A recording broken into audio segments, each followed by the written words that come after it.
एवढे कमी वयाचे स्वामी दाखवणं मला असं भीती वाटत होती की लोक ऍक्सेप्ट करतील का हे. पण जेव्हा ते गेटअप मध्ये आले तेव्हा साक्षात मला स्वामी दिसले. वा वा वा. गोव्याला स्वामींची शूटिंग कशी करायची करेक्ट करेक्ट. की स्वामी कधीच गोव्याला गेले नाही, पण आम्हाला गोव्याला घेऊन स्वामीच घेऊन गेले. वा. आणि आतापर्यंत मी 22 सिरियल केल्या, म्हणजे असिस्टंट पासून प्रवास तो डिरेक्टर पर्यंत 22 सिरियलचा. वा वा वा. खूप काम केलं, बिगारी काम, पेपर टाकले, हॉटेल्स मध्ये काम केले.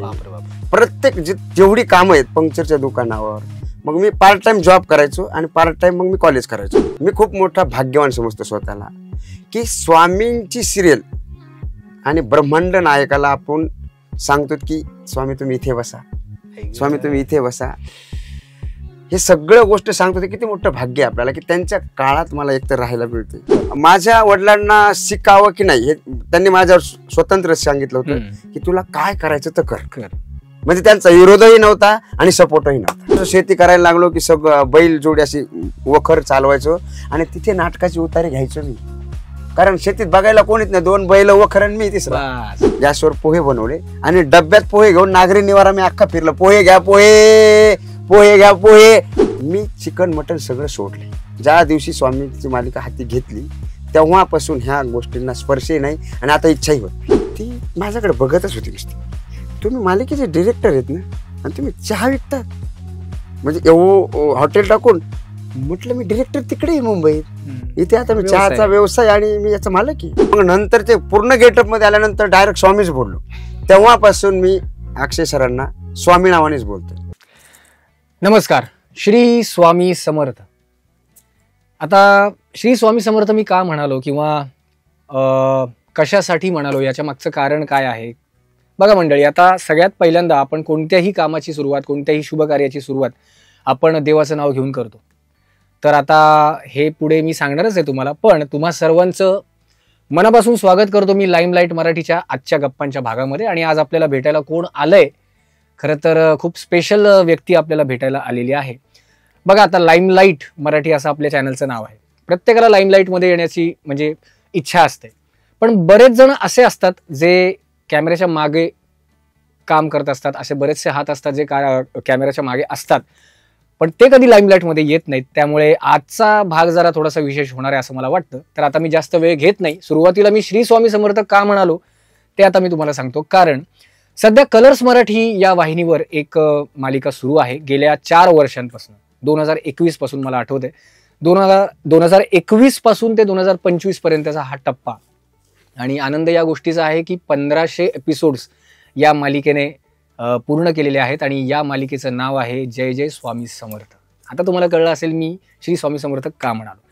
तर या आजच्या भागामध्ये आज आपल्याला भेटायला आलेले आहेत, आपल्यासोबत गप्पा मारणार आहेत या मालिकेचे दिग्दर्शक दिगंबर फसाटे.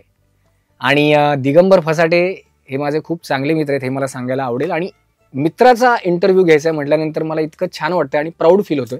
सो मी आता त्यांचं स्वागत करतो. दिगंबर, श्री स्वामी समर्थ. श्री स्वामी समर्थ. खूप खूप स्वागत आहे तुझं आजच्या भागामध्ये लाईमलाईट मराठीच्या.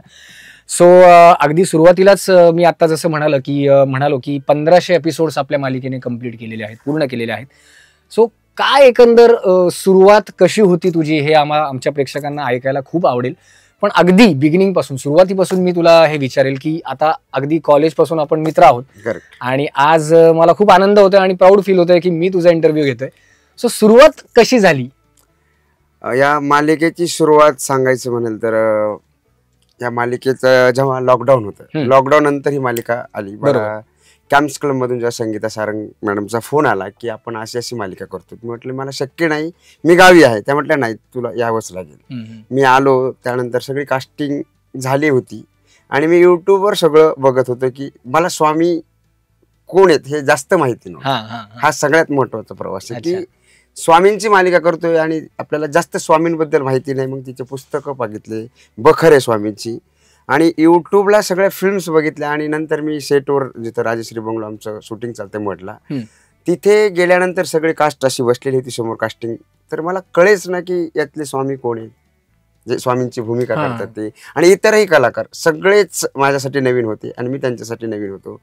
आणि सगळ्यांची कास्टिंग आणि मी जे पाहिलं होतं युट्यूबला सगळे वय वर्ष सगळ्यांची एज जास्त होती त्या फिल्म्समध्ये वगैरे.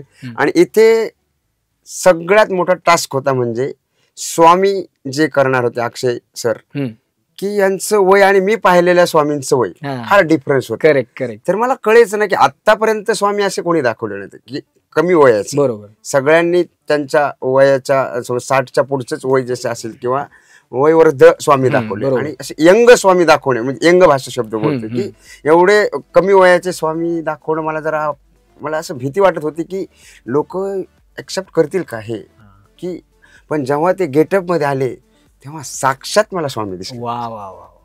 आणि ती तशी सुरुवात. आणि त्यांनी मला पहिलाच प्रश्न विचारला की कसं करायचं. म्हटलं स्वामी करून घेतील आपण. क्या बात आहे. वा वा वा. खूपच म्हणजे हे जे उत्तर जेव्हा एका कलाकाराकडनं जेव्हा येतं ना की हे ज्या सगळ्या गोष्टी घडतात हे स्वतःच ते करतात आणि खरंच मला मनापासून इतका आनंद होतो. बघ आता सुरुवातीला मी 1-2 वेळा सेटवर येऊन गेलो होतो जेव्हा निशांत सर होते सर्व. सो तेव्हा मी दुसरं युनिट सांभाळताना तुला बघितलं होतं आणि ते इतक्या ताकदीनं आणि इतक्या आत्मविश्वासानं तू सगळ्या गोष्टी करत होता ना.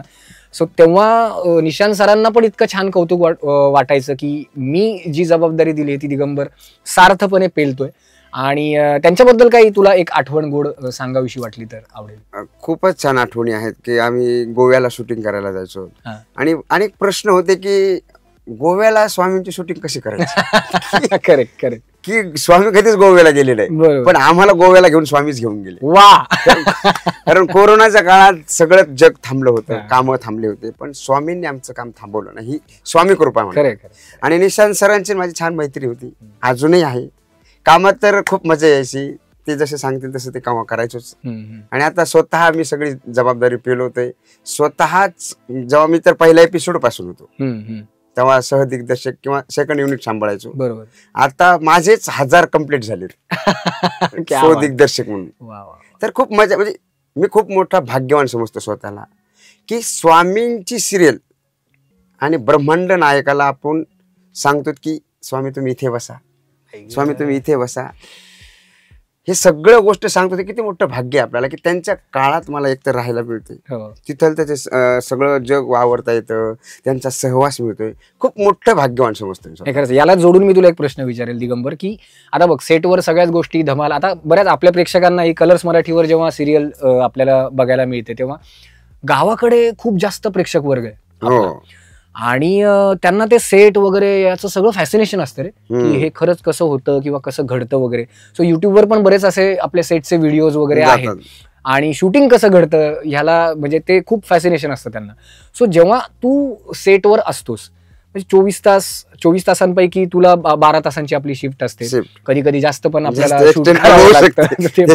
जायची आपण जाऊ शकतो यायचा टायमिंग. हा हे करेक्ट आहे. पण कसं वाटतं रे एकंदर आता बघ तुझी म्हणजे मला हे विचारायचं होतं की तुझी सुरुवात कोणत्या मालिकेपासून झाली होती. सगळ्यात महत्वाचं सांगायचं म्हणजे तर मी मुंबईत आलो तेव्हा ऍक्टर बनायला आलो होतो आणि मला डिरेक्टर काय असतं हेच माहित नव्हतं. सगळ्यात मोठा किस्सा म्हणजे मी आज दिग्दर्शक म्हणून बोलतोय पण मला खरंच माहिती नव्हतं की मालिकेला एक दिग्दर्शक असतो. आपण ऍक्टर म्हणजे सगळ्यांनाच ऍक्टिंग बनायचं ऍक्टर बनायचं असतं. आणि मी मुंबईत आल्यानंतर पहिलं तर सह्याद्रीला मी ऑडिशन दिलं तर आजचे दावेदार उद्याचे सुपरस्टार त्याच्यातलं मी एक सुपरस्टारचा एक एपिसोड केला होता. त्यानंतर मला जाणवलं की आपण कलाकार बनणार की नाही माहित नव्हतं की जर कलाकाराच्याच भूमिकेत जर आपण इथं राहिलो तर आपण मुंबईला राहू शकतो की नाही गॅरंटी नव्हती. कारण घरची परिस्थिती फार जेमतेम होती माझ्या. आजही म्हणजे घरचे वडील माझे वडील शेतकरी आहेत त्यामुळे इथे प्रचंड पैसा लागतो. मी पैसे घेऊन आलो होतो आणि 35,000 घेऊन आलो होतो. 35,000 15 दिवसात संपले होते माझे. 15 दिवसात. ते तर मोठा किस्सा मी ते पुढे कंटिन्यू करेलच. पण ह्या जे आल्यानंतर हे झालं की अरे आपण कसं करायचं, कसं वावरायचं मुंबईत काहीच कळत नव्हतं. मग ठरवलं की अरे आपण काय करू.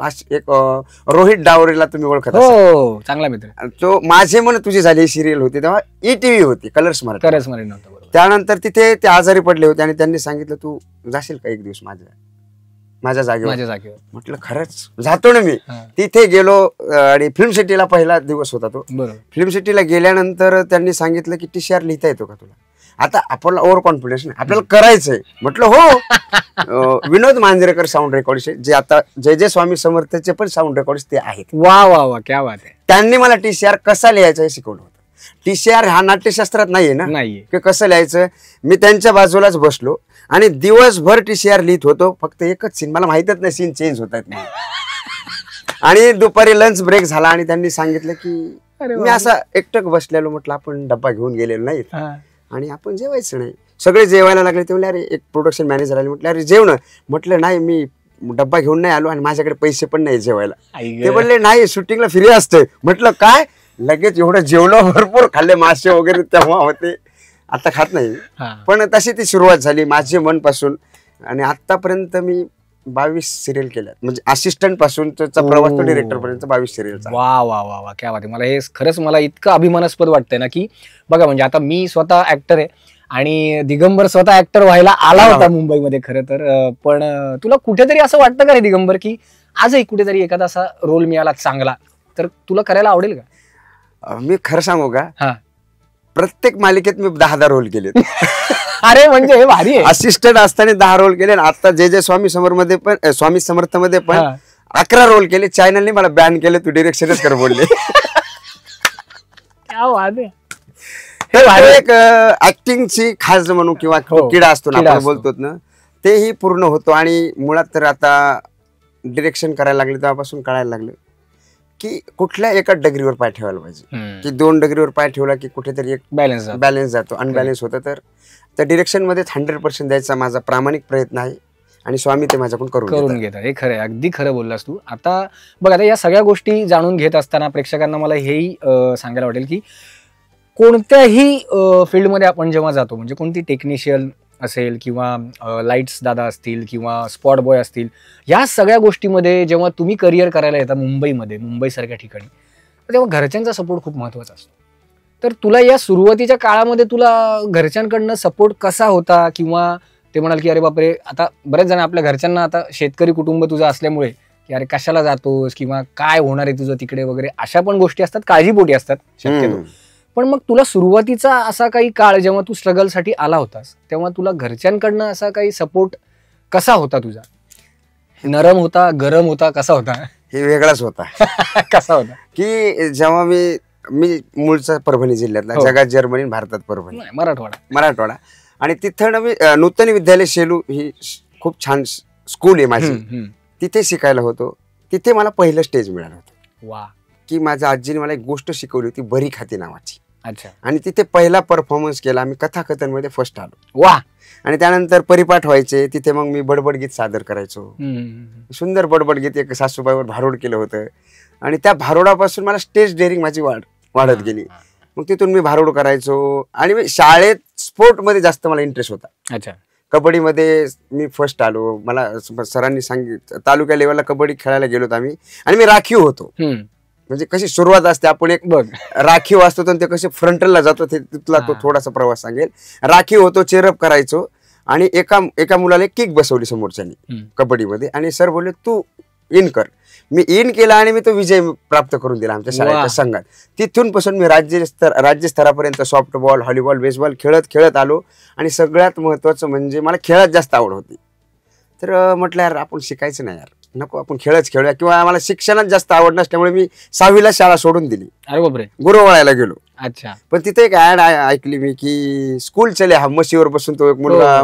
म्हटलं यार तो शिकू शकतो तर आपण का नाही शिकायचं. परत शाळेत 8वीला मी संभाजीनगरला पळून आलो, तेव्हा औरंगाबाद म्हणायचे. मग मी पळून आलो, परत घरचे घेऊन आले मला. असं तो माझा प्रवास होता, पळून जायचा. असं माझ्या वडिलांना शिकावं की नाही हे त्यांनी माझ्यावर स्वतंत्र सांगितलं होतं की तुला काय करायचं तर कर. म्हणजे त्यांचा विरोधही नव्हता आणि सपोर्टही नव्हता. हे जरा वेगळं समीकरण. तटस्थ. तुला काय करायचं ते तू कर, मला पैसेही मागायचे नाही आणि काहीच करायचं, तू तुझं बघायचं. मग हा जरा प्रश्न होता माझ्याकडे. मग मी संभाजीनगरला पळून आल्यानंतर वेल्डिंगचं काम करायचो. खूप काम केलं, बिगारी काम, पेपर टाकले, हॉटेल्समध्ये काम केले. प्रत्येक जेवढी कामं आहेत, पंक्चरच्या दुकानावर. मग मी पार्ट टाइम जॉब करायचो आणि पार्ट टाइम मग मी कॉलेज करायचो. 10वीला कसा तरी मी स्पोर्टमुळे पास झालो. मग मी विवेकानंद कॉलेजला ऍडमिशन घेतलं. मला कॉलेज पण माहित नव्हते औरंगाबादचे. पहिले नाईक कॉलेजला गेलो, तिथून पायी चालत कॉलेज शोधत होतो की इथं कुठे कॉलेज आहे. आपल्या तिकडे खूप हा माहिती नव्हती मला जास्त औरंगाबादची पण तेव्हा माहिती नव्हती.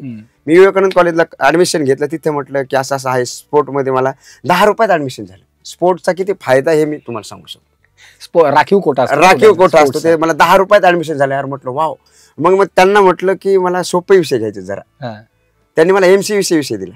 म्हटले हा सोपा आहे. काही दिवसात मी कॉलेजला गेलो आणि तिथे गेल्यानंतर मी समोर बघतो तर सगळं अकाउंटच शिकवायले.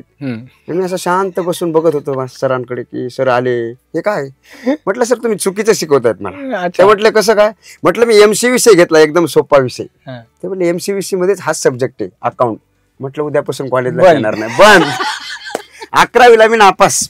अरे देवा. मग बाहेर आलो. माझे एक गावातले काका आले होते ते आणि ते म्हणले इथे काय करतोस तू. म्हटलं ह्याच कॉलेजला आहे. म्हटलं तुम्ही. ते म्हटले माझ्या मुलाचं ऍडमिशन घेण्यासाठी इथे आलोय. म्हटले तू कितवीला आहे. म्हटलं 11वीला. म्हटलं पण नापास झालो. ते म्हणले 11वीला आणि तू नापास.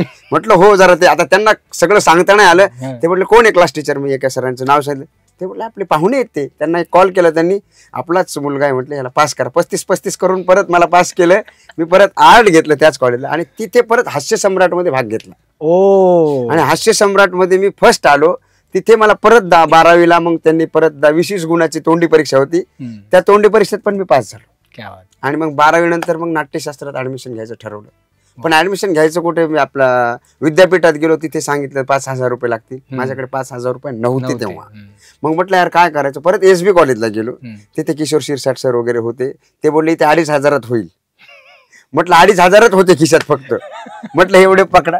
तिथे गेल्यानंतर परत ते तिथले असे शिक्षक बसले होते. ते म्हटले काय व्हायचं. म्हटलं मला ऍक्टर बनायचं. ते म्हणजे ऍक्टर बनायचं. म्हटलं इंग्लिश यायला हवी ऍक्टरला. म्हटलं मग काय करायचं. ते म्हणजे ऑप्शनल इंग्लिश घे 2. म्हटलं देऊन टाका. नाश्ता प्लेट मागवल्यासारखे मी 2 घेतले दिले आणि नंतर बघतो तर सगळं इंग्लिश. पहिल्याच इंग्लिशचे वांदे आपले. मग मी लेक्चरला बसलो सगळं इंग्लिश मधून. म्हटलं आता काय कॉलेजला जायची गरज नाही. मग मी परत आपल्या थिएटरला आलो. योगेश शिरसाट सर त्यांनी मला पहिल्या एकांकिकेमध्ये कुत्र्याचा रोल दिला. ओम स्वानाय नमः ही एकांकिका. त्यामध्ये मी कुत्र्याचा रोल केला आणि 4 नंबरचा कुत्रा होतो. त्याच्यातही नंबर होता. कुत्र्यात पण नंबर होते. मग 4 नंबरचा कुत्रा, एक लीड होता कुत्रा, एक लीड कुत्री, एक सामान्य माणूस. ती स्टोरी सगळ्यांना माहिती. खूप सुंदर एकांकिका आहे. त्यानंतर मग मी ते खूप बेरिंग घेतलं. 1 महिना प्रॅक्टिस चालली. मला फर्स्ट टाइम कळलं की इतकी नाटकाची प्रॅक्टिस असते. मग 1 महिना प्रॅक्टिस केली. मिलिंद कॉलेजला युथ फेस्टिवल आमचा प्रयोग होता. रात्री 2 वाजता प्रयोग लागला आणि तिथे इतकी सुंदर प्रॅक्टिस केली आणि फक्त एका वाक्याने आमची एकांकिका बाद झाली. कोणत्या वाक्य. ते वाक्य असं होतं की जो माणसाला कुत्रा चावतो आणि तो राजाकडे न्याय मागायला जातोय की महाराज असं असं झालेलं आहे. मला कुत्रा चावलेला आहे. त्या कुत्र्याला मला तरी चावू द्या नाही तर मला न्याय द्या. मग सगळं कुत्र्याची मिटिंग बसते आणि तिथं तो एक कुत्रा 2 नंबरचा कुत्रा बोलतोय की हा तो जो मेन कुत्रा आहे तो एका कुत्रीवर बलात्कार करतो. आणि मग हा माणूस बोलतोय, दुसरा कुत्रा बोलतोय की कुत्र्याच्या इतिहासातील हा पहिला बलात्कार, असं त्याचं वाक्य होतं. तो बोलला हा माणसाच्या इतिहासातील पहिला बलात्कार. तिथेच आमची एकांकिका बाद झाली. सगळं गेलं. मग म्हटलं आता काय करायचं. मग परत नाट्यशास्त्र वगैरे करत करत मी कुरिअर मध्ये जॉब करत करत मी माझं कॉलेज कंटिन्यू केलं. पार्ट टाइम दुपारपर्यंत काम करायचो आणि नंतर कॉलेजला जायचो. नाही तर मग दुपारून काम करायचो, सकाळून कॉलेजला जायचो. असं करत करत माझं स्ट्रगल होतं. मग आपण मुंबईला जायचं ठरवलं. आता मुंबईला जायचं म्हटलं, मला काही लोकांना विचारलं, मी तिथल्या नाव नाही घेऊ इच्छित मी त्यांचे, की त्यांच्यामुळे मी आज खरंच घडलो म्हणेन. नाही हे खरं आहे, कारण कोणीतरी आपल्याला खेचलं पण पाहिजे, मला दिवसलं पाहिजे. ते बोलले तुझं काहीच होऊ शकत नाही, तू गावी जा, गुरवळ, तुला शेती असेल तर शेती कर. मी खरंच शेती करायला गेलो, सगळं सोडलंय. परत तिथे गेल्यानंतर जसं शेती करायला लागलो की सगळं बैल जोडी अशी वखर चालवायचो आणि तिथे नाटकाची उतारे घ्यायचो मी, कारण शेतीत बघायला कोणीच नाही. 2 बैल वखर आणि मी तिसरा.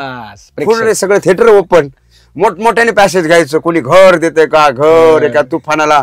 आजूबाजूच्या शेतातली लोक म्हणजे पागल झाले बहुतेक, याला वेळ लागले. त्यांनी माझ्या वडिलांना सांगितलं, हे एकटाच बडबडतोय, याचं काय खरं नाही, याला दाखवा चांगलं. वडिलांना माहित होतं मी नाटक करतोय. वडील बोलले तू काय कर, तू गावात थांबू नको, तुला काय करायचं. मी ते परत शेती सोडली, परत औरंगाबादला आलो. मग मला मुंबईला जायचं म्हटलं तर वडिलांनी मला कर्ज काढून, म्हणजे कधी पैसे दिले नव्हते आतापर्यंत, पण एक वडील हे काय असतात मी सांगू शकतो. ते किती दाखवत नसते, नारळासारखे ते बाहेरून टणक असतात पण आतून मऊ असतात, इतके गोड असतात ना की मला कर्ज काढून, तेव्हा आमची खरंच जेमतेम परिस्थिती, शेती फसली होती, 70,000 रुपये 3 टक्क्याने काढून दिले मला. बापरे बापरे. ते पैसे काढून दिले. मग मी संभाजी औरंगाबादला माझ्या रूममेटला पार्टी दिली की मी आता मुंबईला चाललोय ना, हिरो होणार, आधीच पार्टी देऊन टाकली, भाडं दिलं, सगळा पैसा खर्च, इकडे तिकडे कपडे घेतले वगैरे वगैरे, आणि 35,000 रुपये मुंबईला घेऊन आलो. घेऊन आल्यानंतर गोकुळधामला मित्रांकडे राहत होतो. तिथे राहिल्यानंतर त्या रूमच्या अजूनही वैशिष्ट्य मोठं आहे, कलरफुल रूम होती, इतके ढेकणं होते तिथे, रोहित डावरे वगैरे तिथे राहायचे, इतके ढेकणं, बापरे. मी 210 ढेकणं मारले होते एका रात्यात. आणि सकाळी 7च्या शिफ्टला मी शूटिंगला मला डावरे सरांनी पाठवलं होतं. तर मग ते मला एकाने सांगितलं की ऍक्टर बनायचं असेल तुला जिम लावावं लागेल. मी करमरकडे जिम लावली. करमरकड जिम फेमस आहे गोरेगावची. मी आयुष्यात कधीच जिम लावली नव्हती, पण तिथे 5,000 रुपये भरले. ते प्रोटीन पावडर घेतलं, ट्रॅक पॅन्ट वगैरे सगळं एकदम व्यवस्थित. बटर रोटी खायचो, छास प्यायचो, अमूलचं दूध प्यायचो, एकदम असं लाईव्ह, एकदम पिझ्झा वगैरे कधी खाल्लेलं नाही पण ते खायचो. मित्रांनी सांगितलं ना मला की ऍक्टर बनायचं असेल तर हे करावंच लागतंय. 15 दिवसात माझे 35,000 संपले. त्याचे पैसे पण मी भरले. मग नंतर काय स्ट्रगल असतं ना हे मला आता कळलं. कारण मला ना आजही आठवतं, एमजीएमला मी काही एक पीसीसीचा कोर्स केला होता. तिथं सर बोलले होते की स्ट्रगल फार वाईट असतं, की मुंबईला गेल्यानंतर वडापाव खावा लागतंय, टोमॅटो खावा लागतात. त्यांनी मकरंद सरांचं मला उदाहरण दिलं, पाव पाणी खाल्ले. पण म्हटलं त्यांनी खाल्ले असेल, मी काय खाऊ? बरोबर आहे, करेक्ट आहे. तर त्यांचा काळ होता, त्यांची परिस्थिती वेगळी असेल, पण माझी परिस्थिती अशी नसेल ना. पण ती माझ्यावर आली, एवढे पैसे असतानाही आली, कारण मी चुकीच्या दिशेने वागलो ना. मग सगळे पैसे संपले, जेमतेम 200 रुपये उरले. मग काय करायचो, कचोरी खायचो, त्याच्यात 4-5 मिरच्या घ्यायचो, मिरच्या जास्त खायचो, मग पाणी भरपूर प्यायचो, आणि मग एक दिवस कचोरीवर काढायचो. असं मी महिनाभर काढलं. आणि त्यानंतर मी माझे मन तुझी झाली मालिकेत असिस्टंट म्हणून काम करायला गेलो. 1 महिना फ्री केलं, शिकायला मिळालं. त्यानंतर राधाही बावरे झी मराठीला वीरेंद्र सरांची मालिका होती, खूप गाजली होती ती. त्या मालिकेत मी असिस्टंट म्हणून काम करायला लागलो. मला 5,000 रुपये महिना होता. तिथे मला एक जी सिनियर असिस्टंट होती, त्यांनी मला एवढं छळलं, एवढं कष्ट करून घेतले माझ्याकडून, मला बसूच द्यायचं नाही, हे काम करते कर.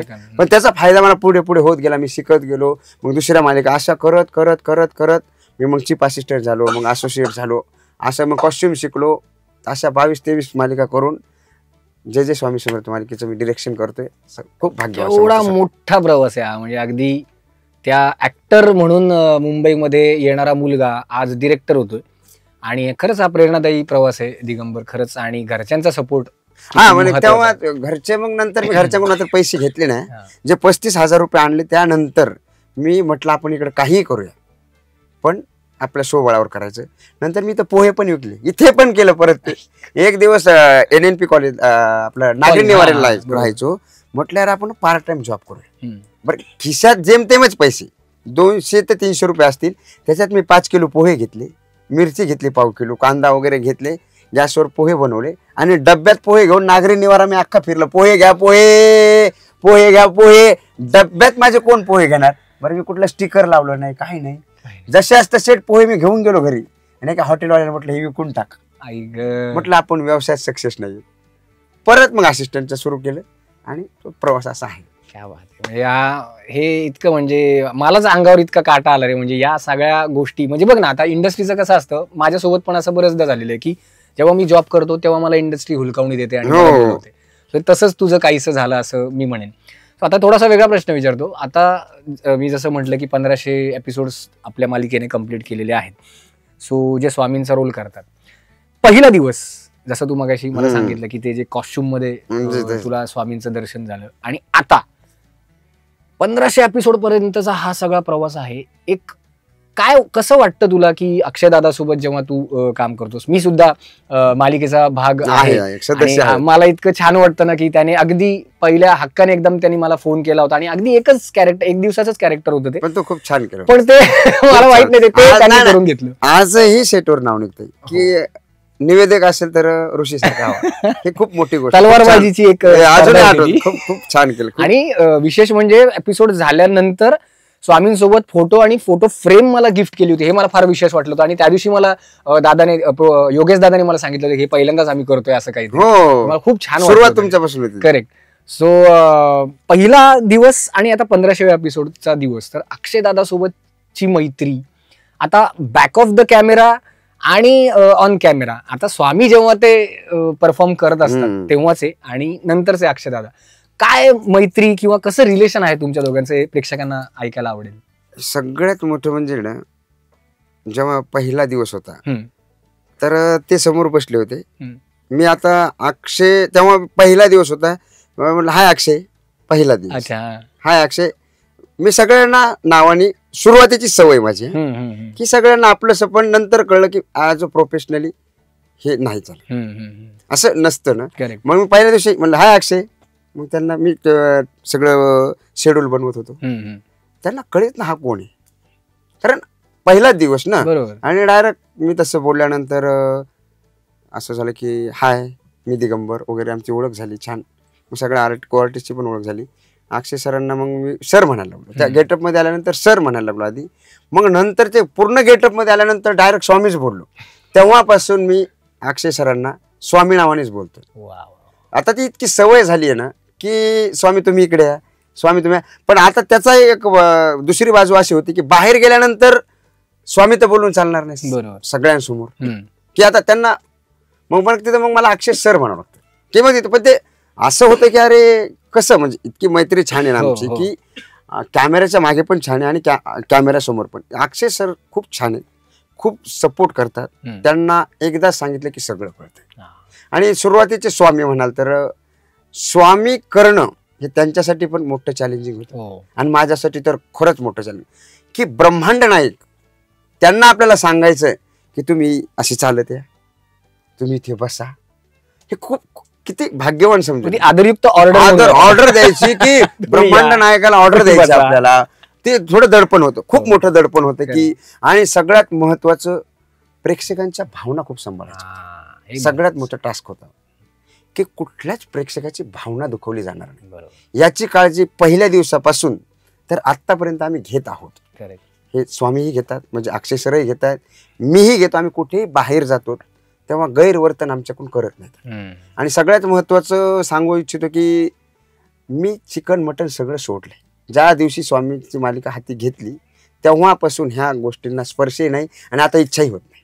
क्या बात, हे स्वामींनी खरंच म्हणजे दिली, परिवर्तनच घडलंय दिगंबर असं म्हणायला. आणि दुसरी गोष्ट जर आता स्वामींची माझी बॉन्डिंग म्हणाल तर शूटिंगची, तर आम्हाला जेव्हा सीन करतो तेव्हा खूप टास्क असतो की वेगवेगळ्या त्यांच्या लीला आहेत. स्वामींची इतक्या लीला आहेत ना, तर त्या लीला करताना सरांना स्क्रिप्ट घेतली, अक्षय सरांना स्क्रिप्ट दिल्या जाते, मग माझ्याकडे येते, आम्ही एकदा रिडिंग करतो आणि सहज एकमेकांना कळते की काय करायचं. हे खूप मोठी बॉन्डिंग हवी. आर्टिस्ट आणि डिरेक्टर मध्ये बॉन्डिंग असावं, वाद नसावी. मी ह्या मताचा डिरेक्टर म्हणून सांगू इच्छितो की आता भरपूर ठिकाणी आर्टिस्ट वेगळे वागतात, डिरेक्टर वेगळा वागतो, मग त्या प्रोडक्टवर परिणाम होतो.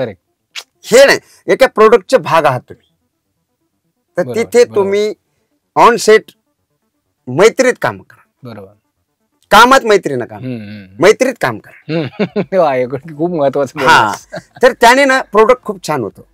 आणि आज आमच्या मालिकेचे याच असेल, मी म्हणे स्वामींचा आशीर्वाद आहेच, पण आमच्या टीमचं बॉन्डिंग एवढं घट्ट आहे ना, तर कोणी काही बोलू द्या अजिबात वाद होणार नाही. आमच्या सेटवर अजून वाद झालेले नाहीत, अजून आर्टिस्ट डिरेक्टर मध्ये वाद नाही किंवा आर्टिस्ट मध्ये कुठे वाद नाहीये. हे आमच्या मालिकेमध्ये चालतं. आणि एवढं सगळं अख्खा सेट सांभाळणं ही साधी गोष्ट नाही, साधी गोष्ट नाही. म्हणजे चॅनलचा तेवढा भरोसा, तो भरोसा संपादन करणं खूप मोठी, ती तर खूप मोठी गोष्ट आहे की एवढी मोठी मालिका माझ्यावर सोपवणं, यासाठी मी खूप भाग्यवान. मी जर उभा राहिलो तर कळत नाही हा डिरेक्टर जेव्हा काम बघतात की हा डिरेक्टर. आणि एक्झॅक्टली, म्हणजे मला एक किस्सा आठवतोय, म्हणजे त्याच दिवशी चांद्रयान सोडलं होतं आणि मी सेटवर होतो आणि आपण सगळेजण सेलिब्रेट करत होतो. इतका सुंदर दिवस होता तो की शूटिंग वगैरे सगळं झालंय आणि चांद्रयानाने तिथे टेक हे केलंय, तिथे काय म्हणजे चांद्रयान पोहोचलं होतं आणि ते सगळं सेलिब्रेट वगैरे करतोय आपण, एवढं छान म्हणजे. आणि त्या दिवशी ना मला एक असं आठवतोय तो किस्सा की director is a best commentator आपण म्हणूयात, की जसं क्रिकेटमध्ये कॉमेंट्री करतात तर त्या कॉमेंट्रीची सवय जशी मला ना निशांत सुर्वे दादाकडनं जशी हे झाली ना, तशी ती एक छवी मला तुझ्यामध्ये कधी कधी दिसते. ते काम जे काढून घेण्याची पद्धत असते ना एखाद्या दिग्दर्शकाची, की ऍक्टर कधी कधी थोडासा असा बिथरलेला असतो की अरे मला हे जमेल का, किंवा माझं सो मला आधी गेल्या त्या दिवशी माझा तोच प्रॉब्लेम होता रे, की मी म्हटलं अरे आता माझ्याकडे म्हणजे स्क्रिप्ट म्हणजे उगी नावाला होती एक 4 आणि तू मला सांगितलं की नाही बिंदास. तर हे डिरेक्टरचं बॉन्डिंग असणं किंवा त्याचा ऍक्टरवर भरोसा असणं हे खूप महत्वाचं असतं, जेणेकरून तो सीन खुलतो. आणि माझं असं प्रामाणिक मत आहे की रायटर स्क्रिप्ट लिहितो तो त्याचा 100% देतो. बरोबर. स्क्रीन प्ले रायटर त्यात ती राहते संवाद रायटरकडे, तो त्याच्यात 200% टाकतो. बरोबर. त्याने 200% टाकल्यानंतर ती येते डिरेक्टरकडे. डिरेक्टरने त्याच्यात 500% टाकू असं या मताचं आहे की त्यांना जसं भावलं ते लिहितात. की तो सीन असतो, एक गोष्ट असते, एका प्रत्येक सीनची गोष्ट असते, पण ती गोष्ट डिरेक्टरने कशी फुलवायची हे डिरेक्टरला माहित असतं. कारण त्याने पहिल्या दिवसापासून कॅरेक्टर बांधणी केलेली असते आणि ते कॅरेक्टर बांधणी केल्यानंतर डिरेक्टरला जर सीन आवडला तर तो प्रेक्षकांना आवडला. डिरेक्टर हा प्रेक्षक पॉइंट ऑफ व्ह्यू सीन पाहतो. स्वतः आधी मजा घेतली पाहिजे. त्या सीन मध्ये मजा नसेल तर कशी मजा टाकू शकतो. मग आर्टिस्टला एकत्र बोलून थोडं इम्प्रोव्हायझेशन. आता बऱ्याच ठिकाणी इम्प्रोव्हायझेशन चालत नाही, पण जर सीन फुलवलाच नाही तुम्ही तर प्रेक्षकांनी का बघायचं.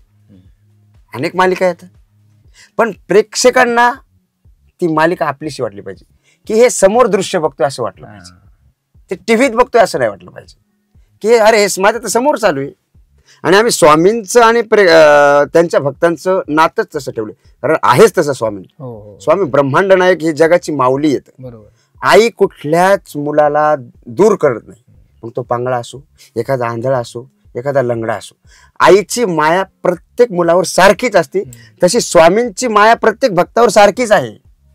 फक्त स्वामी त्यांना दिशा देतात. जर चुकला तर त्याचे कान पकडतात, स्वामींकडे शिक्षा पडे. जर चुकला तर त्याला फटकवतात पण, आणि चांगलं केलं त्याचं कौतुकही करतात. असं स्वामींच्या लीलामध्येच आहे. मग आता मी आता तुला असं विचारतो की आता बघ स्वामींवर बरेचसे चित्रपट आले, आणि सांगायला मला आवडेल की मी एका चित्रपटाचाही आता भाग होतोय, आणि आता हे स्वामींनी कसं घडून आणलंय की मला रुपेश स्वामी समर्थ. खरंच म्हणजे मी इतकं भाग्यवान समजतो स्वतःला की मी तुझा इंटरव्ह्यू घेतोय. सो आता चित्रपटामध्ये कसं होतं ना, स्वामींच्या लीला किंवा स्वामींचं चरित्र हे 2-2.5 तासामध्ये बांधायला हे असतं, म्हणजे त्यांच्या लीला खूप आहेत. सो 1500 एपिसोडचा आता टप्पा तू गाठलायस, तर आता एक ट्रॅक असतो, आपण म्हणतात ना सिरियल मध्ये वेगवेगळे ट्रॅक, 1 महिन्याचा असेल किंवा त्या लीलेचा एक ट्रॅक असतो. सो आता एवढ्या लीला स्वामींच्या दाखवताना तुला असं कधी जाणवलं का की अरे आपण तेच करतोय, किंवा आपल्याकडनं ते रिपिटेशन नको व्हायला. तर प्रत्येक स्टोरी वेगळी असते ना, त्याच्यामध्ये स्वामींचा कसा स्वभाव असेल ऍज अ रायटर म्हणून किंवा लेखक म्हणून, जेव्हा तुझ्या हातामध्ये स्क्रिप्ट येते, सो एक डिरेक्शनल पॉइंट ऑफ व्ह्यूने तू काय विचार करतो की नाही हे रिपिटेशन परत नाही आलं पाहिजे. आता स्वामींचा हा एक ट्रॅक होता, आता दुसरी लीला चालू झालेली आहे, जसं आता स्वामींचं देवीचं रूप आहे. ते इतकं सुंदर दिसतं ना दिसायला टीव्हीवर. तुला असं कधी काही असं अडथळे आले का हे करताना? दिसायला सुंदर दिसते पण तयार व्हायला खूप वेळ लागतो. हे अगदी खरं. कारण मी तर असं म्हणेन की देव हा फोटोत खूप छान दिसतो. प्रत्येक देव ते स्केच बनवलेलं असतं, पण तेच एका व्यक्तीला तयार करताना स्वामींचं आधी माया रूप आम्ही शूट केलं होतं. 5 तास लागले होते स्वामींना रेडी व्हायला. ते कॅरी करताना अक्षय सरांना हॅटसॉप आहे माझा, की ते मी स्वतः तिथे उभा होतो, मी स्वतः तिथे त्यांना ते सहकार्य करायचं. इकडून पिनअप कर, तिकडून साडी कॅरी करणं, तो वीक करणं, खूप त्यांना त्या प्रत्येक लीला करताना खूप त्रास पण आहे. ते दाढी लावावं लागते, ते सगळं गम चिटकून वगैरे दिसताना छानच दिसतं, ते करून घेतात. खरे स्वामी आमच्याकडून खरंच करून घेतात. आणि दुसरं गोष्ट तुम्ही जे मला प्रश्न केला की बाबा त्यांना एवढा या लीलेमधला प्रत्येक लीला रिपिटेशन होऊ नये याची काळजी मी पहिल्या दिवसापासून घेतो. पहिल्या दिवसात एक तर मी बखर वाचली, स्वामींच्या प्रत्येक लीला मला माहिती. प्रत्येकाने आम्ही गोपाळ बुवा केळकरांची लीला बखर फॉलो करतो, त्यांच्या लीला वाचल्या सगळ्या. यशवंत सरांची पण एक बखर आहे, त्यांच्या 399 लीला आहे स्वामींच्या. म्हणजे की लीला आहे, स्वामींची लीला एका दिवसात नाही का? मग तेच म्हणूनच मी म्हटलं एका दिवसात स्वामी कळणं शक्यच नाहीये, पण स्वामी कळून घेणं शक्य. आपण कळून घेतले पाहिजे की स्वामींचं म्हणणं कळून घेतलं पाहिजे. आता मालिकेच्या रूपात एक पहिला वेगळ्या ट्रॅकवर सांगतो की आपली मालिका जेव्हा ही चालू होती तेव्हा रात्री 8 वाजता लहान मुलं सुद्धा मालिका बघतात. हे खूप मोठी गोष्ट आहे. मी तर असं ऐकलंय की म्हणजे बऱ्याचदा असं घडलंय की गावाकडे जेव्हा सिरियल वगैरे लागते ना, जेव्हा ते मस्त टायटल ट्रॅक वगैरे सुरुवातीला वाजतं आणि नंतर स्वामींचं, तर लिटरली म्हणजे म्हाताऱ्या बायका किंवा आजी वगैरे मावश्या वगैरे ह्या लिटरली टीव्हीच्या पाया वगैरे पडतात असं टच करून. हो. हे मी बघितलंय स्वतः गावामध्ये.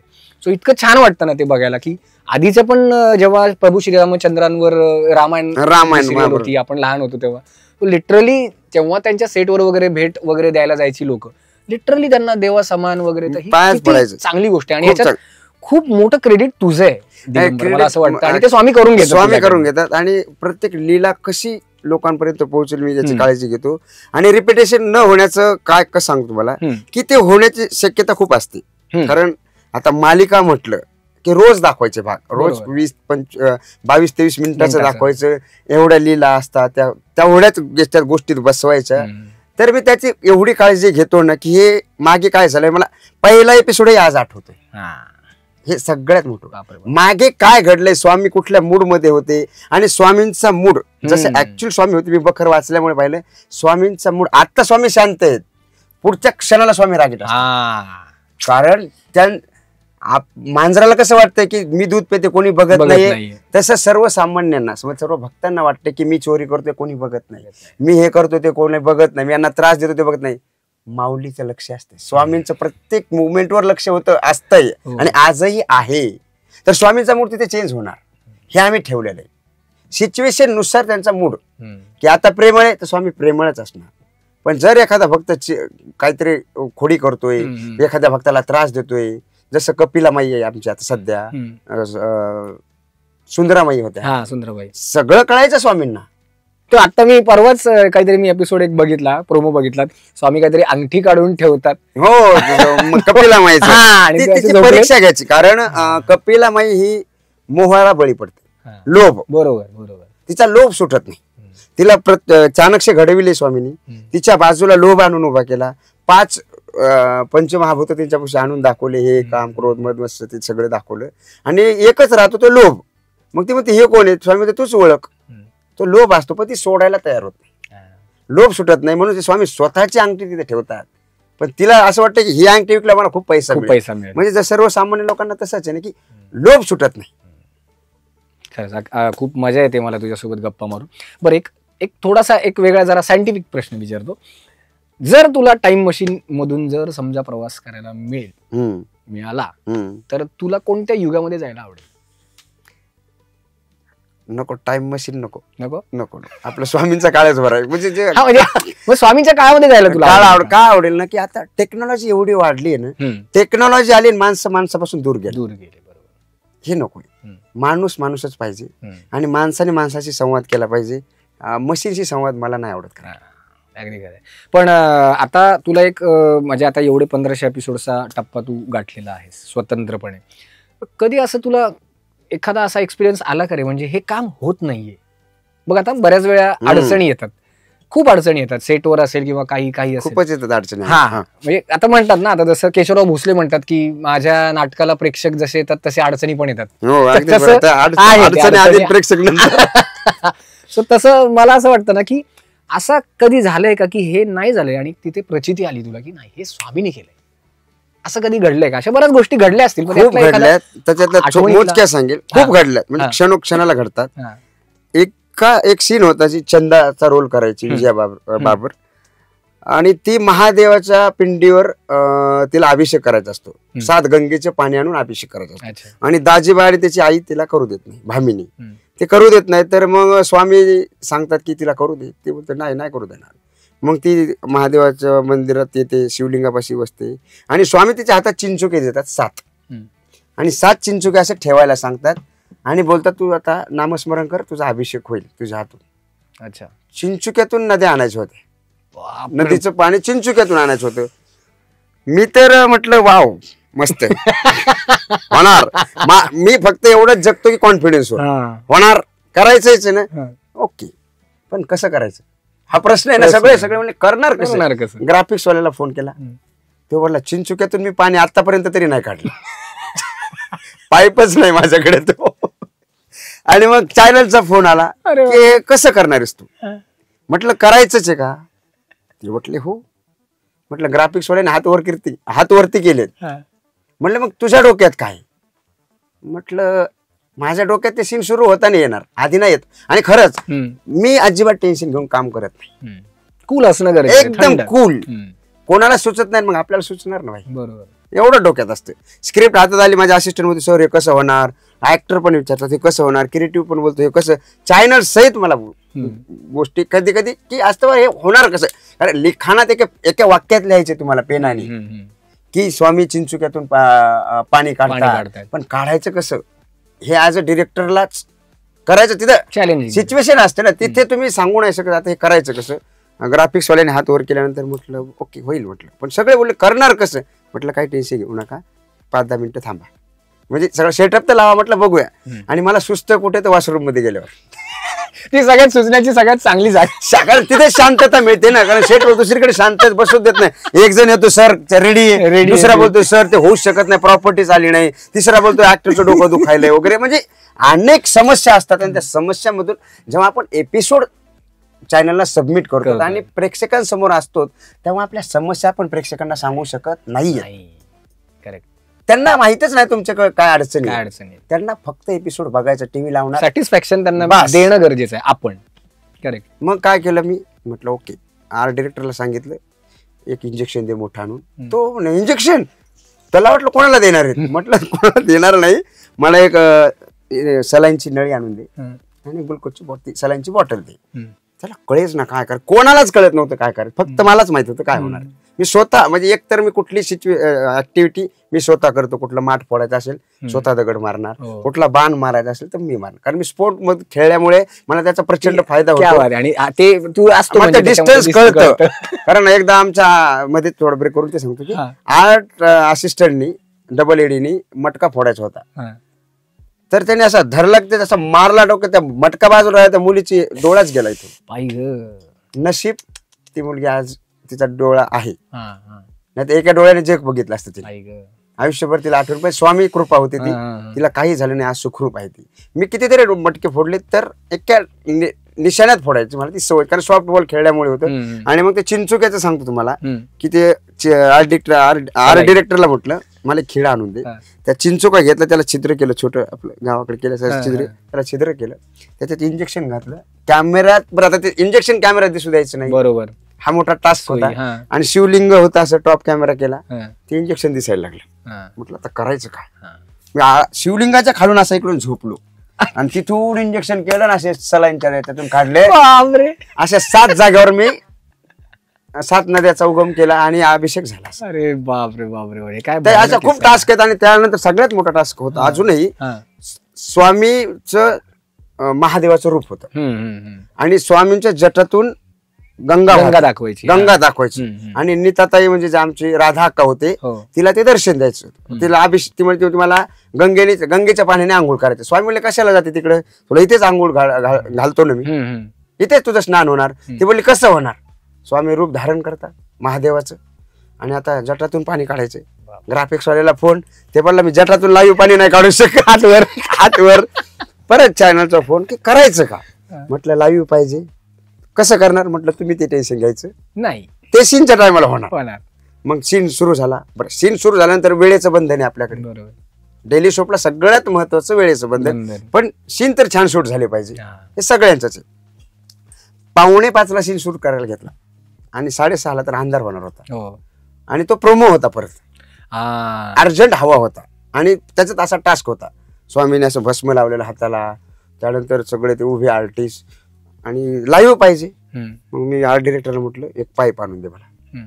मोटरवर मी असं कॉकवर उभा, स्वामींचा आता पाईप तर दिसू द्यायचा नाही. एकतर स्वामींच्या अंगावर हे नाही, कपडे नाहीत तसे, फक्त लंगोटच. म्हटलं पाईप लपवायचा कसं. इकडून खोदत पाईप असा आणला, पाठीमागून स्वामींच्या इथे पॅक केलं, विग मधून घातला. बरं, पहिल्या याच्यात घातलं तर विग सगळं हे झालं, तो विगच तुटला. अच्छा, म्हणजे मोटरचं इतकं प्रेशर झालं आणि तो विग फाटला. वरचा ते जे जटा होत्या ना त्या निघाल्या, तो पाईपच बाहेर आला. मग सेकंड राऊंड, पण तेव्हा ते आर्टिस्ट कुठले भिजले ना, हे नशीब. मी स्वामींकडे प्रार्थना केलं, म्हणलं स्वामी आता ना मीच कॉक चालू करतो.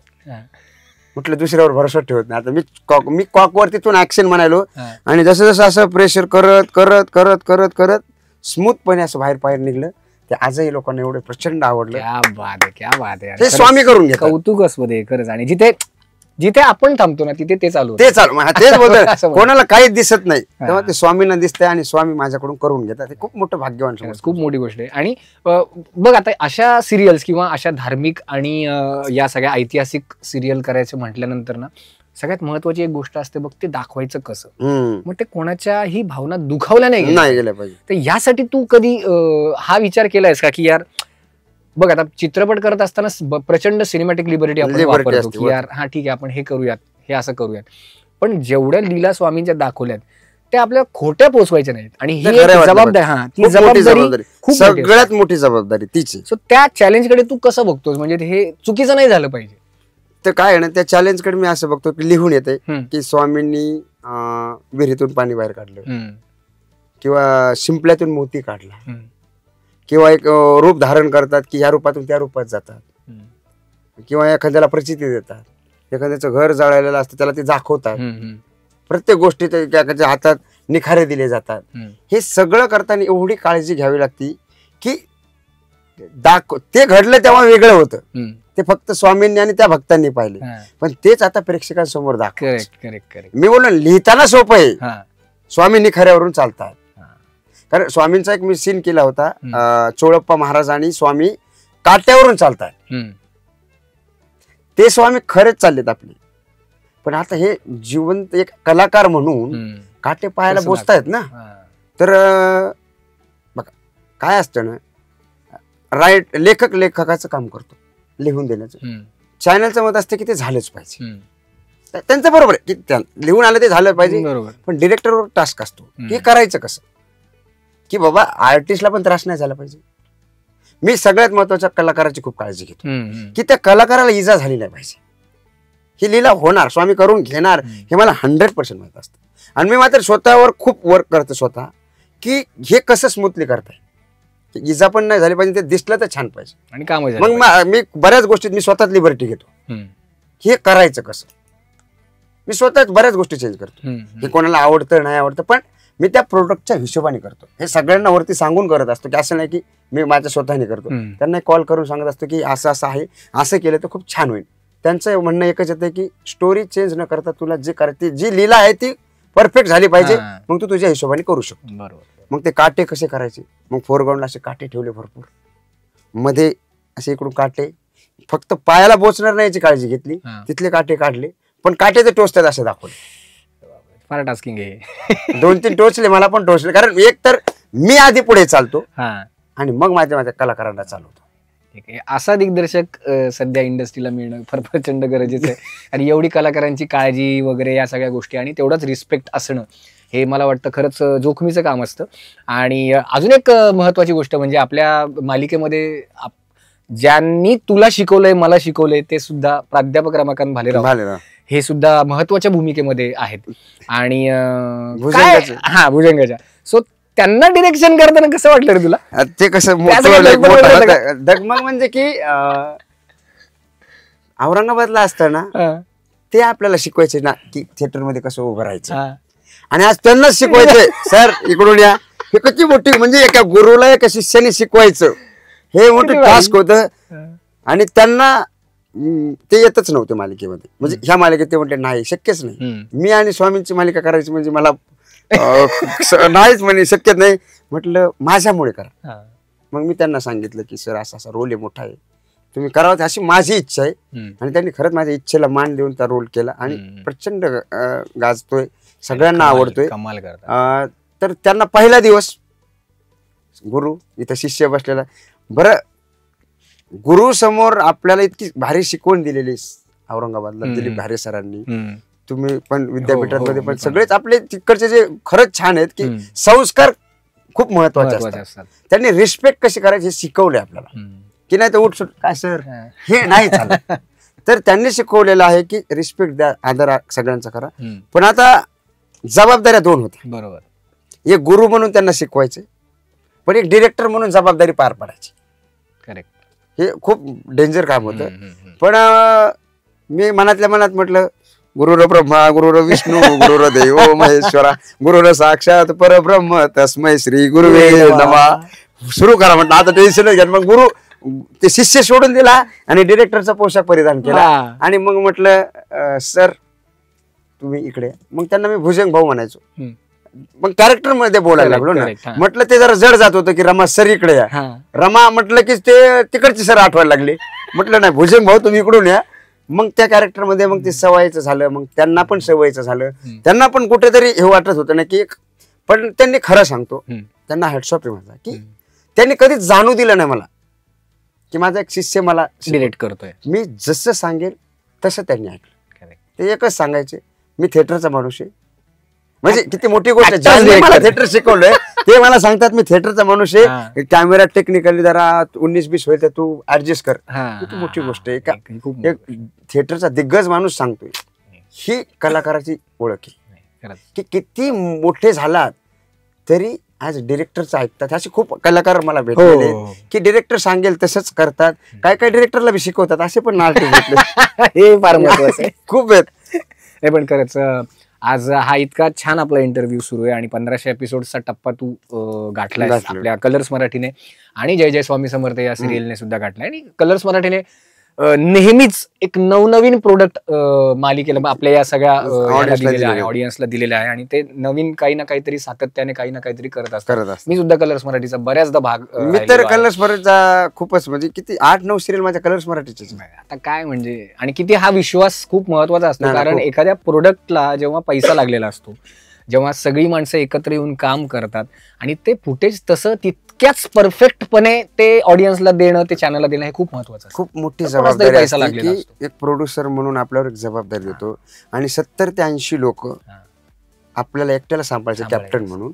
तर पण त्यांच्या भावनाही दुखवल्या नाही पाहिजे. काय असतं ना आपण एक कुटुंब म्हणून काम करतो हे करायला पाहिजे. आता भरपूर ठिकाणी त्याला प्रोफेशनली नाव दिलं जातं पण माझं मत असं आहे वैयक्तिक मत म्हणेल मी की मला कोणाबद्दल काहीच बोलायचं नाही की तुम्ही रोज तिथे असतात. तुम्ही 24 तासातले 15 तास तुम्ही सेटवर असतात. ही तुमची एक फॅमिली म्हणतात ना घरवाली बाहेरवाली तशी ही तुमची बाहेरवाली फॅमिली घरवाल्यासारखी झाली पाहिजे. माणसं जपले तर प्रोडक्ट छान चालतो मी ह्या मताचा.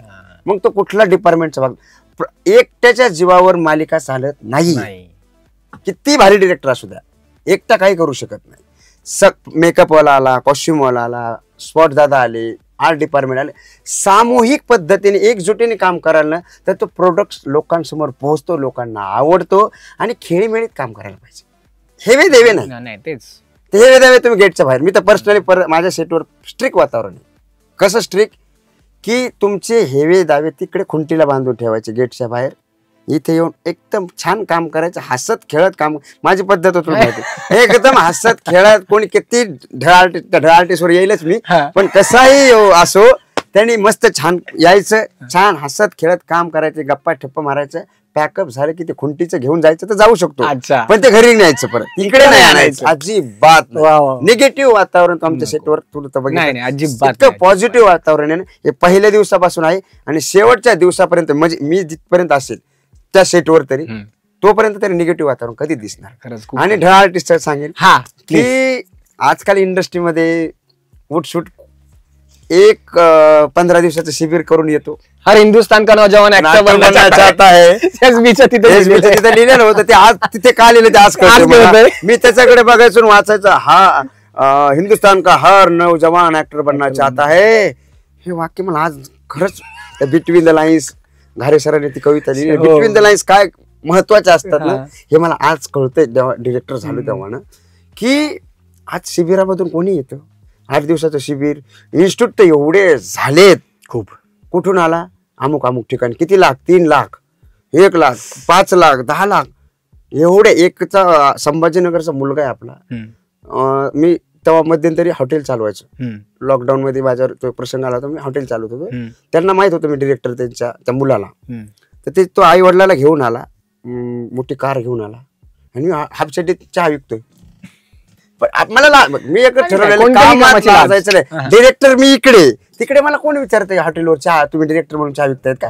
आपल्याला तिकडे व्यवसाय माझा तो मी प्रामाणिकपणे करायचो. तर एक जण त्याच्या आईला घेऊन आला, तो म्हणे चहा वगैरे पण दिला मी. ती माझ्याकडे बघतच होती नुसती. तुम्ही मालिकेचे डिरेक्टर आहेत ना आणि तुम्ही चहा विकतात म्हणजे हॉटेल टाकून. म्हटलं मी डिरेक्टर तिकडे आहे मुंबईत, इथे आता मी चहाचा व्यवसाय आणि मी याचा मालक आहे. ती मला नमस्कार करायला लागल्या त्या काकू, की हे कसं काय जमू शकतं. म्हटलं असं काही नाहीये, हेच जमलं पाहिजे. जशी वेळ येईल तसं काम करता आलं पाहिजे. पैशाचं शहाणपण करू शकतो, पैशाचं नाटक नाहीच करू शकतो. सोंगच आणतात ना, पैशाचं नाटक नाही करू शकत. मग त्या बोलला आमच्या मुलाला ऍक्टर व्हायचं. म्हटलं मी प्रामाणिकपणे सांगू, राग तर येणार नाही. म्हटलं याला जरूर ऍक्टर बना, पण मी एक पुस्तक वाचायला देतो. ते आणि पुस्तक वाचलं, त्याला सगळं सांगितलं की ऍक्टर काय असतो काय नसतं, ऍक्टरला काय गरज आहे. त्याला म्हटलं बॉडी लँग्वेजचं त्याला एक पुस्तक दिलं मी. त्याला म्हटलं हे पूर्ण वाचलं, याचं वाचन कर आणि दुसऱ्या दिवशी मला कॉल कर, तुला लीड रोल देतो. ते पुस्तकं तिकडेचे आणि तो ऍक्टर तिकडेचे. तो बोलला मला ऍक्टिंगच करायची नाही. इतकं इझी नाहीये. पण असं शिबिर आणि हे करून आजकाल कसं झालंय की कोणीतरी येतो ओळखीने, त्याला काम मिळतं आणि तो दुसऱ्या दिवशी स्टेटस ठेवतो 100 लाईक. पण लाईक वर लाईफ नाहीये, शॉर्टकट नाहीये ना. अभिनय एवढा सहज नाहीये. अभिनय मुळात तुमच्या अंगात लहानपणापासून असला पाहिजे. शिकण्याची नाही. तो अभिनय हा कोणीच शिकू शकत नाही, तुम्हाला संधी देऊ शकत. डिरेक्टर पण काम काढून घेतोय. करेक्ट.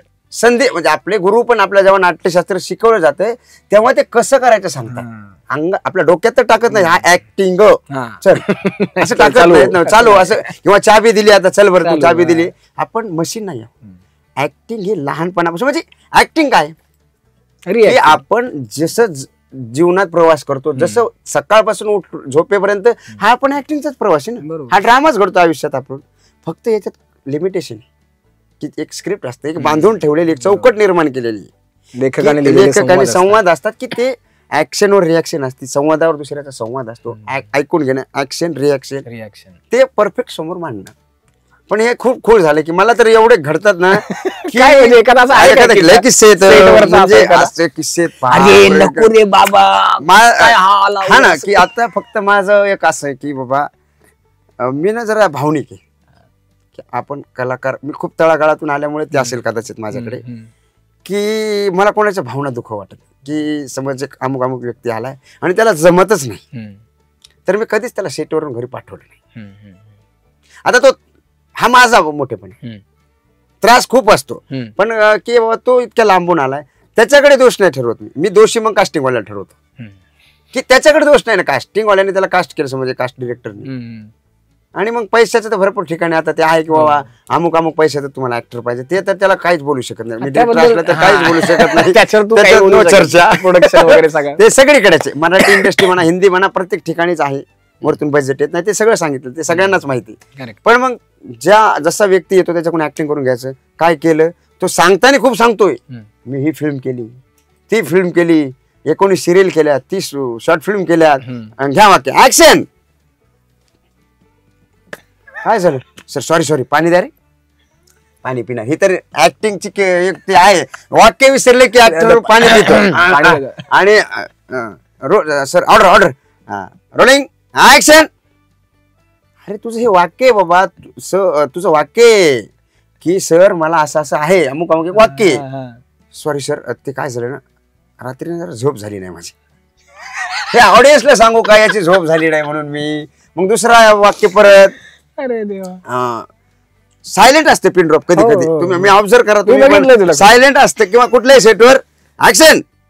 कोण बोलतंय रे, ते कॅमेरा समोर येऊन बघ, कळेल तुला काय ऍक्टिंग असते.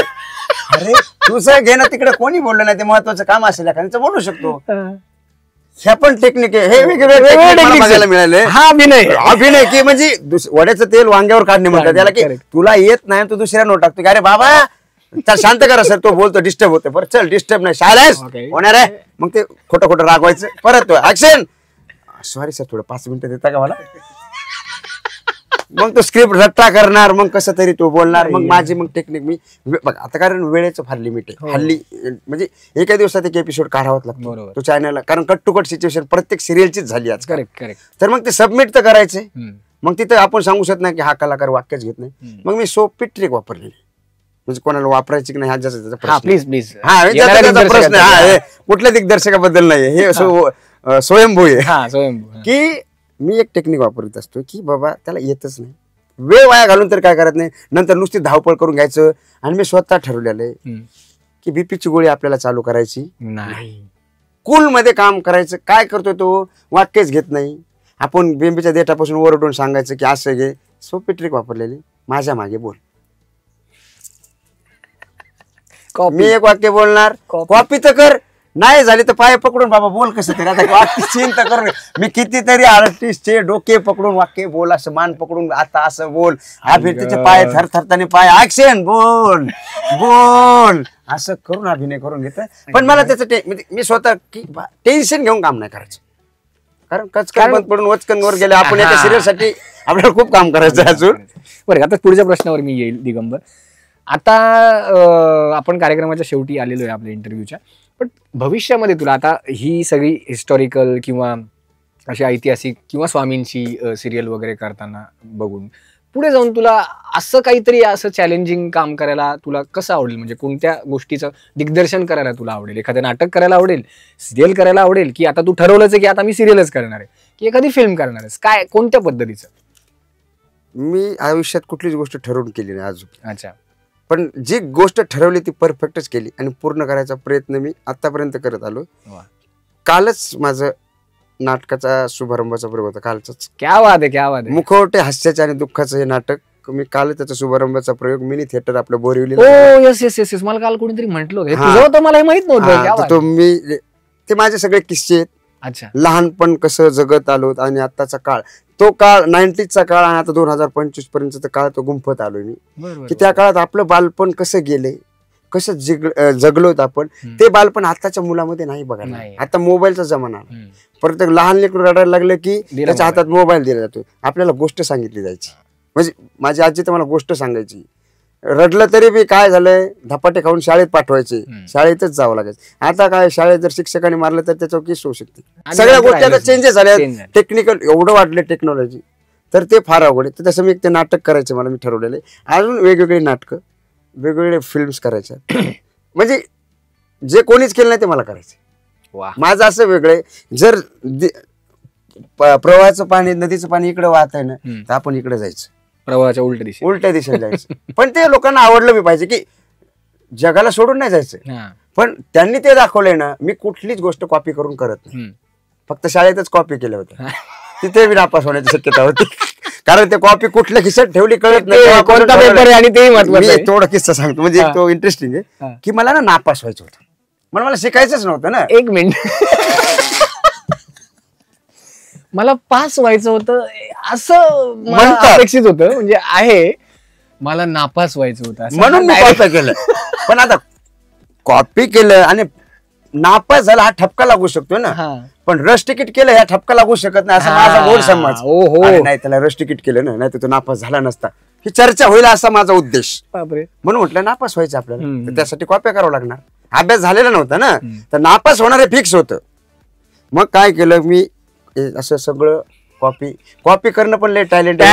अभ्यास केलेला पुरतो, कॉपी केलेली पुरत नाही. हे सगळं मी शिलाई उसवली, सूज उसवले, असं त्याचं तळ सगळं फेवकी काढून ते चुपवायचे, त्याच्यात कॉप्या घातल्या, चिठ्ठ्या घातल्या, अपेक्षित आले होते ते सगळे फाडायचे. इतक्या कॉप्या घेऊन अख्खं अपेक्षित घेऊन गेलो होतं. सगळे प्रश्न आले पण कळत ना कुठला प्रश्न कशा ते अनपेक्षित. अरे ही कॉपी आहे रे, तुला तर कुठे बरोबर सर काहीच नाही सर, अशी बात काही नाही, कळेच ना, काहीच पेपर सोडला नाही मी. जसं येईल तसं जेवढं लिहिता येईल तसं पेपर सोडला, त्यात मी पुरवणी घ्यायचो. कळायला पाहिजे ना आपण हुशार आहेत म्हणून. एवढा पेपर मला मास्तर बोलले तू लिहितोस काय, विचारायचं नाही, एवढं डोक्यात होतं. पेपर कोरा सोडायचं नाही, प्रश्न उलटे सरळ, सरळचे उलटे आणि मोठे मोठे लिहायचे. असं तो करून कॉपी, त्याच्यात समास पाडायचो ना आपण, एक लाईन मार, मग मोठं मोठं सरांनी एकच सांग मला, मित्रांनी एवढं सांगितलं होतं, पेपर कोरा सोडला ना मास्तराला कळतं की पेपर, त्याच्यात गाणं लिहि वाटलं असतं. प्रतिज्ञा लिहि, काय लिहायचं तर लिहा, आज मी इथे गेलो तिथे, असं मी काही लिहायचो. काय मास्तर वाचताना ते वाचून मला मार्क देत असतील असं मला वाटतं. मला 10वीला तर तसंच पास केलं म्हणे. आणि स्पोर्टमुळे मला 25 गुण मिळाले. स्पोर्ट राज्यस्तरीय खेळलो त्याच्यामुळे पास झालो आणि मी आज इथे. असे धमाल किस्से आहेत माझे. क्या बात आहे. म्हणजे आज मला माझा दिवस सार्थकी लागला की मी आज तुझा इंटरव्ह्यू घेतला दिगंबर. खरंच मला पण भारी खूप छान वाटलं मला. वाटलं. जाता जाता शेवटी मी तुला एक प्रश्न विचारेन. येणाऱ्या आपल्या इंडस्ट्रीमध्ये जे होतकरू मुले आहेत ज्यांना दिग्दर्शक व्हायचं आहे, सिरियल असेल, नाटक असेल किंवा सिनेमा असेल, या सगळ्या गोष्टींमध्ये, सो खरंच तुझा प्रवास जो आहे तो प्रेरणादायी आहे. तर येणाऱ्या या दिग्दर्शकाच्या या टीम म्हणजे नवीन मुलं जे घडणार आहेत तर त्यांच्यासाठी तू काय एक संदेश किंवा एक सजेशन किंवा टिप्स? पेशन्स, पहिलंच वाक्य सांगितलं, पेशन्स. आजकाल काय झालंय ना, प्रत्येकाला डिरेक्टर बी व्हायचं आणि प्रत्येकालाच ऍक्टर व्हायचं. की मी ऍक्टर बनायला झालो सांगतो, मी डिरेक्टर बनायला आलो. पण डिरेक्टर बनणं, आता माझा सांगितलं छोटंसं मध्ये की माझा किस्सा का सांगतो की मी आता लोकांना दिसतो, माझ्या नातेवाईकांना किंवा प्रत्येक पहिला आपण कोणाला दिसतो, आपल्या नातेवाईक, आणि तिथून त्रास पण असतो. अरे तू एवढे वर्ष झाले नाटकात, मला तर नाचाच म्हणायची, मी शिकाडायचो तेव्हा, काय नाचाचे काम करतोय, आपल्या खानदानात कोणीच केलं नाही, याला वेळ लागला असं म्हणायचे, काही होणार नाही तुझं. आणि आता बोलतात की मला माहित होतं तू काहीतरी करून दाखवणार, तुझ्यात वेगळं टॅलेंट होतं. आता बोलतात कोण काहीतरी दाखवल्याशिवाय लोक चमत्कार नमस्कार नाही. करेक्ट आहे. तर आता नवीन मुलं जे आताचे आहेत, एक तर यांच्याकडे पेशन्स राहिले नाही, कारण आजकाल मोबाईल हातात आलाय, एक छोटे रीलने एक त्रास, ते बरबाद झालंय आयुष्यात. काय रीलचा तर म्हणजे मला नाव नाही ठेवायचं की चांगली गोष्ट आहे, पण त्याचा गैर वापर जास्त प्रमाणात. कंटेंट चांगले असायला पाहिजे, कंटेंट चांगले असावा, आणि त्या कंटेंटच्या जेव्हा तुम्हाला त्याच्यातून काहीतरी मेसेज जा, आणि तुम्ही फक्त रील स्टार आहेत म्हणून किंवा काही जे म्हणजे पॉझिटिव्ह इन्फ्लुएन्स झाला पाहिजे. आणि त्याच्यानं मग काय झालंय, आणि काय झालं ना, तुम्ही एक छोटी शॉर्ट फिल्म केली, तुम्ही डायरेक्ट डिरेक्टर नाही होऊ शकत. मी अजूनही माझ्यात हिंमत नाहीये की मी मोठ्या डिरेक्टर सोबत मी एक डिरेक्टर आहे म्हणून म्हणाल. मला अजून शिकायचंय, खूप शिकायचंय.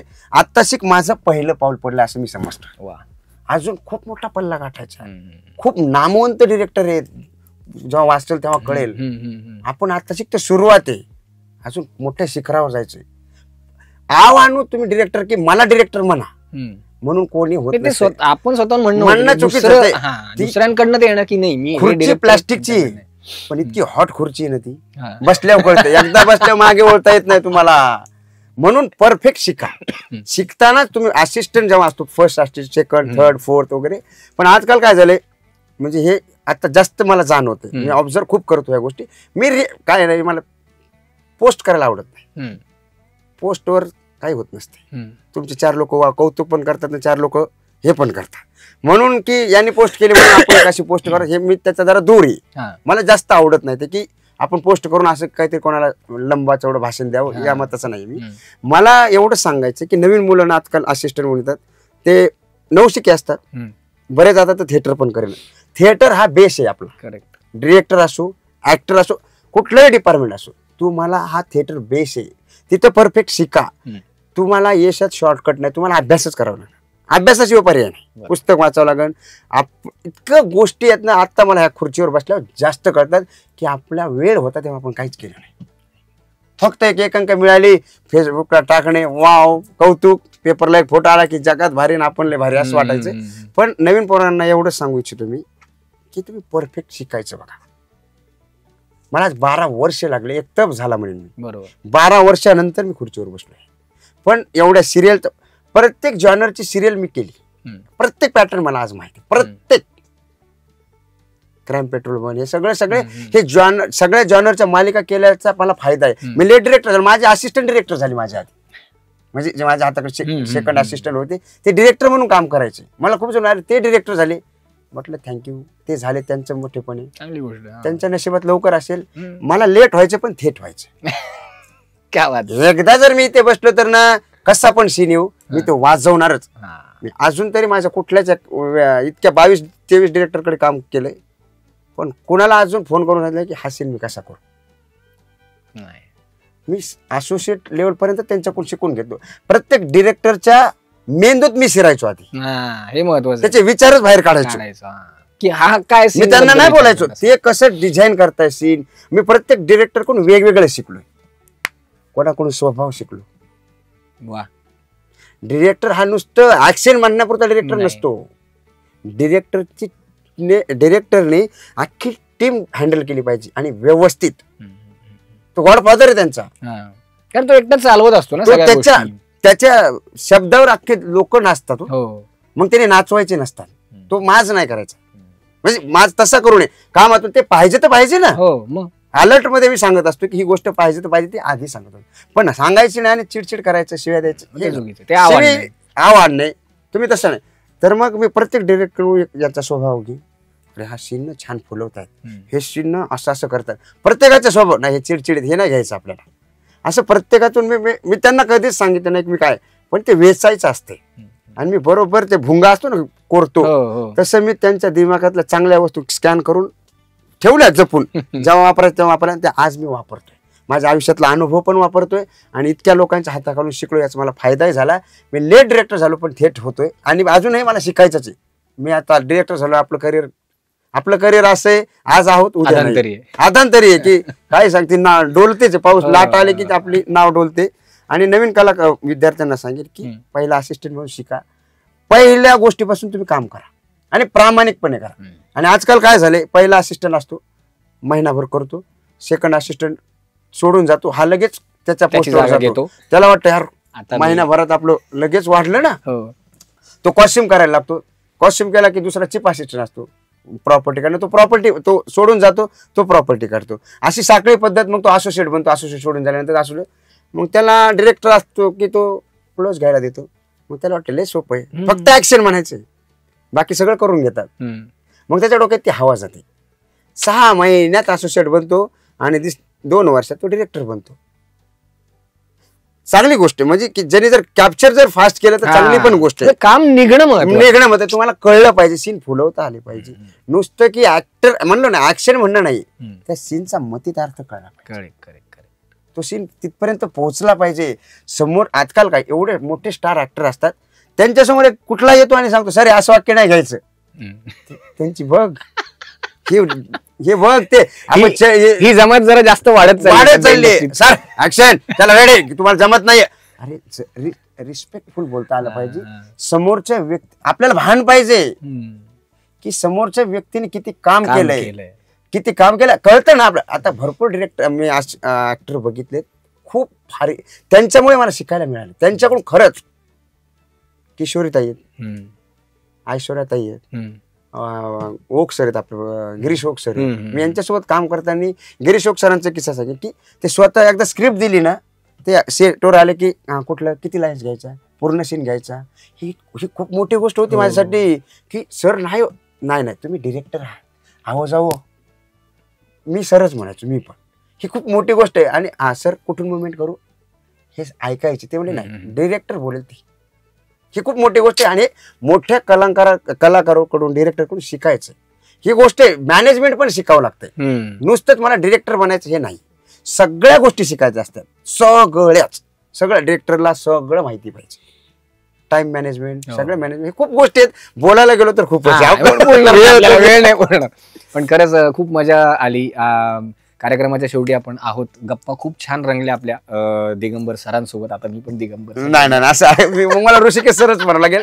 नाही, पण खरंच आमचा मित्र आज इतका छान आणि इतक्या मोठ्या लेवलला काम करतोय आणि एका टॉपमोस्ट वाहिनीवर एक खूप सुंदर अशी मालिका जी 4-5 वर्षांपासून चालू आहे आणि 1500 एपिसोड्स, नॉट अ जोक. आणि ती तशीच आणि प्रेक्षकांच्या अजून मनामध्ये रुजवण्याचे प्रयत्न त्याचे चालू आहेत आणि ते खरंच यशस्वी ठरत आहेत.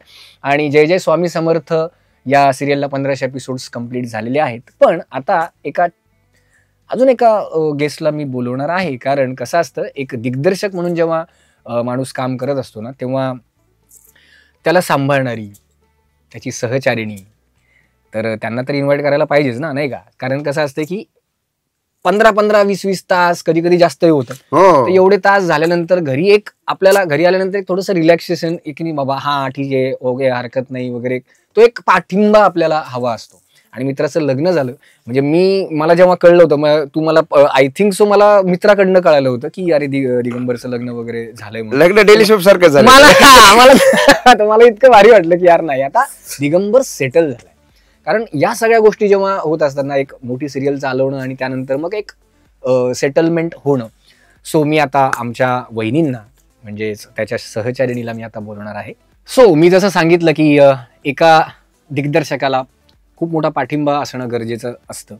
आणि मी आता स्वागत करतो आमच्या दिगंबर सरांच्या सहचारिणी श्वेता फसाटे यांना. वहिनी नमस्कार.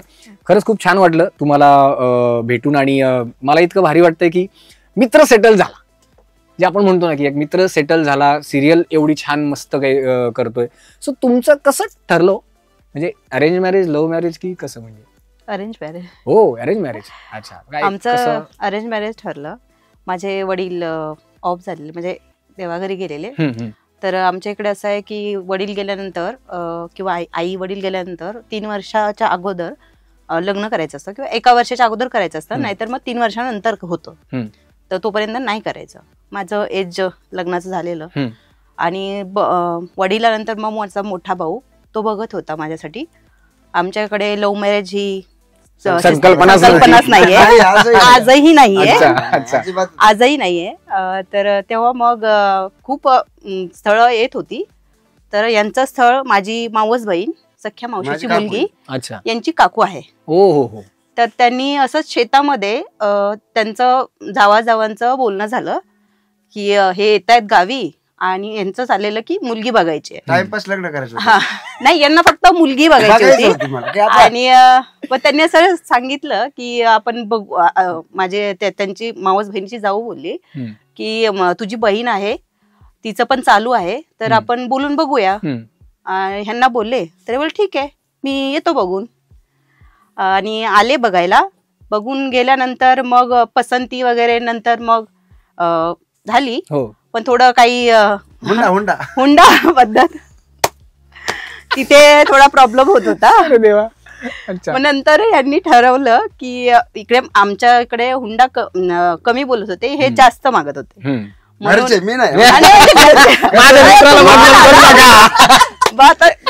मुलगा पण येतो सॉरी ड्रॉप करतो, हे क्लिअर करावं लागेल, नाही तर उद्या त्रास होईल मला. की खेड्याने कसं आहे की हुंडा, मी एकुलता एक आहे, मला 25 एकर शेती. 25 म्हणजे तेव्हा जास्त होती, आता 15 तरी आहे. 15 आहे, कारण जास्त मी लक्ष देत नाही शेतीकडे. तर 15 एकर शेती, एकुलता एक मुलगा, मुंबईला आहे. म्हटलं डिमांड होतं ना माझं गावी. आणि खेड्याने काय होतं की हुंडा, आमच्याकडे हुंडा पद्धत आजही आहे. आताही माझ्या बहीण जस्ट 19 मेला 17 मेला लग्न झाले, हुंडा देऊन लग्न केले. कारण जर हुंडा नाही म्हटलं तर मग घेतला तरी प्रॉब्लेम आहे, नाही घेतला तरी प्रॉब्लेम आहे, हे क्लिअर करावं लागेल. नाही घेतला तर नक्कीच त्याचं काहीतरी लफड आहे. म्हणूनच फ्री केली, म्हणजे फुकट केली पोरगी. नाहीतर एवढं मोठं शेती, एवढा मोठा पगार तिकडं, तर मग हुंडा नाही घेतला म्हणजे नक्कीच काहीतरी आहे. असं झालं होतं, तर ते क्लिअर केलं. म्हटलं असं काही नाही माझं बाबा, क्लिअर कंटिन्यू होऊ द्या. ठीक आहे. तर मग पुढे मग असं झालं की मग ते थांबलं, थोडस कमी जास्त होतं म्हणून. आणि मग नंतर ह्यांनी ठरवलं यांच्या आत्याच्या मुलीला बघायचं. अच्छा. हा, त्या किस्सा मुलीचा तो पण किस्सा असा झालेला की त्यांची आत्याची मुलगी त्यांचे वडील काका यांच्यासोबत मुंबईला फिरायला आलेली. आणि ती इथे आल्यानंतर मग तिला हे सगळं बघितलं, यांचं आयुष्य, जग, मुंबईचं जग आणि इंडस्ट्रीतलं जग. त्यांना स्वभाव तर अगोदरपासून माहितीच होता. तर तिला खूप आवडला. आणि ती इकडून गेल्यानंतर तिच्या आईला बोलली की मला म्हणजे दिगंबरचा स्वभाव खूप आवडलेला आहे आणि मला त्याच्यासोबत लग्न करायचंय. अच्छा, डन. हा, म्हणजे लग्न करायचंय. ओके. तर मग ह्यांनी म्हटलं ठीक आहे, बोले बघूया. ह्यांनी घरच्यांना पण सांगितलं नाही, मी तिला बघायला चाललोय मुलगी. मी आत्याला भेटायला गेलो. आत्याला भेटायला गेलं, तिची हाईट माझ्यापेक्षा थोडी 2 इंच मोठी. तर हे थोडं जमणार नव्हतं, प्रत्येकाला माहिती होतं. मग ते आत्या बोलले, अरे तिला छकुली म्हणत होती की ऐकतच नाहीये. म्हटलं मग करतो की लग्न. आता मला टाइमपास, मी एक तर स्वभाव तुला माहिती, आपला सगळा टाइमपास मध्ये जातं सगळं थोडंफार. हा, गमती म्हणलं हा करतो की. त्यांना खरं वाटलं. मग हुंडा म्हटलं द्या 10-15 लाख. मी आपलं मस्ती म्हणलं घर तरी होईल माझं मुंबईत, अशा हिशोबाने. म्हटलं 10 काय 15-1 लाख हुंडा द्या, मोठं लग्न करा, सगळे इंडस्ट्रीतले लोक आणतो वगैरे. असं सहज गप्पा मारत बोलून गेलो, घरी निघून गेलो. त्यांनी डन करून टाकलं. हा, मी डन करून टाकलं, घरी आलो. आणि मी गप्पा, सगळ्यांना माहिती मी काही बोलतो, म्हणजे मस्तीत सगळ्यांनी मस्ती करायची सोबत. आणि माझं काही नसतं डोक्यात. मग दुसऱ्या दिवशी काकू बोलल्या की असं अशी आहे मुलगी. म्हटलं मग तिला बी बघून येतो. बघून आलो. बघून आल्याच्या नंतर मी सगळ्यात मोठं मोठी गोष्ट लग्न आमच्याकडे पद्धत कशी आपल्याकडे म्हणजे मराठवाड्यात कशी पद्धत आहे हा. की साडी नेसून यायचं हो. चहा घेऊन यायचं मग मुलगा तिकडे कोपऱ्यात बसलेला असतो एक दोन बसतो ते असेच ते नावं बसतात. आपण विचारतात बसलोय का, काय याच्यात शिक्षण आणखी वगैरे दोन. मला ही नीट दिसलीच नाही प्रोफाईल मध्ये दिसलीच नाही आणि बाहेर गेल्यावर मला विचारलं कशी वाटली मुलगी म्हटलं दिसलीच नाही तर काय कळेल मला? मग परत तिला म्हणतो त्याने मला सांगितलं म्हणा ड्रेस मध्ये बघायचं खेड्याने म्हणजे हे डेंजर आहे बरं हो का? का? की साडीमध्येच बघितल्या जाते मुलगी आता हे पॅटर्न चेंज झालाय शिकल्या सवरलेल्या मुलांमुळे म्हणा किंवा त्याच्यावर थोडासा चेंज झाला फक्त एकदाच ड्रेस मध्ये change. पाहायला मिळते एकांतात बोलायला मिळत नाही आजही खेड्यात बापरे की बाप. चला तुम्ही आता Arrange मस्त marriage बाहेर प्रश्न जा. विचारा, काय वाटतं Personal, तुम्हाला हा, काय? हा, बाबा काठ्या घेऊनच उभे असतात मग तर ते सगळ्या गोष्टी ते झालं तसं मग हिला पसंत करून ड्रेस मध्ये बघितलं की तरी मला तिथे लाईट गेली त्यांच्या घरी अंधार ही नीट दिसलीच नाही सेकंड चान्स पण गेला मग म्हटलं आता काय व्हायचं होईल आम्ही घरी निघून गेलो निघून गेल्यानंतर यांना वाटलं आता बघितली इकडच्या घरच्यांना याच्या. हिला वाटलं ठीक आहे घरी गेल्यावर मी कोमतच ना मुलगीच बघितली नाही नीट मला सगळे विचारायला लागले की मुलगी पसंत आहे का काय सांगू म्हटलं मी रात्री सांगतो म्हटलं हा. दुसऱ्या दिवशी आत्याचा फोन वडिलांना की काय करायचं लग्नाचं आता वडिलांना वाटलं यांना स्थळ बघायचं म्हणूनच चाललंय का तिचं स्थळ बघणं चालू होतं वडील बोलले एक दोन स्थळ आहे ते म्हणले स्थळ बघायची गरजच नाही लग्न फायनल म्हणले कोणासोबत तुमच्या मुलासोबत म्हणले हे कधी ठरलं ते म्हणजे दिगंबर तुम्हाला सांगितलं नाही का मी झोपलेलो होतो अरे देवा. कारण हे टेन्शन वेगळंच होतं माझ्या डोक्यात की इला बघून आलो इथं पसंत मग वडील मला म्हणले ते कधी ठरलं म्हणलं काय त्रिवेणीचा फोन आलता म्हणले आत्याचा हा. की ते हुंडा आणि तसं कोणते कधी ठरलं म्हटलं मी मस्तीत बोललो ते म्हणले अरे ते फायनलच बोलत आहे Serious घेतलं त्यांनी. इकडून फोन कसं करायचं म्हणलं अवघडच झालं यार आता मी तर दुविधा मनस्थिती म्हटलं आता माझ्या मग एक प्रश्न होता म्हणतात तो खूप मोठी गोष्ट होती आणि ते सक्सेसफुल झाला मला जो प्रश्न पडलेला त्याचं उत्तर मला आज मिळालं की मुंबईत कोण राहील हे पण खूप महत्वाचं आहे ना इंडस्ट्रीत आपण एवढे तास काम करतोय आत्याची मुलगीचा स्वभाव मला माहित होता ती थोडी हळवी आहे ती एकटी राहू शकत नाही दिसायला छान ती पण आणि ही पण तर म्हटलं यार पण आता हुंडा मिळणार बघ आता हुंडा इकडे कमी होता तिकडे जास्त होता म्हटलं पैशाकडे बघावं तर आयुष्य काय करावं मला प्रश्नच पडले खूप म्हटलं 2 दिवस म्हटलं स्टॉप हे काहीच नको 2 दिवस असं तसं झालं सांगलं की मग म्हटलं यार ठीक आहे म्हटलं आपण काय करू मी सगळ्यांना फोन केले की अरे अशी अशी मुलगी हिचा फोटो पाहिला पहिली मुलगी जर हिचा फोटो पाहिला ही ओळखू येणार नाही आता तुम्हाला ते वेगळं ते गावाकडची राहणीमान वगैरे ते सगळं होतं तर कोणाला वाटत होतं की नाही रे तू काय मुलगी पसंत केलीस असा प्रश्न होता अरे म्हटलं हो ना यार मी बघितलीच नाही ते मग लग्न करायचं नेमकी लाईट गेली.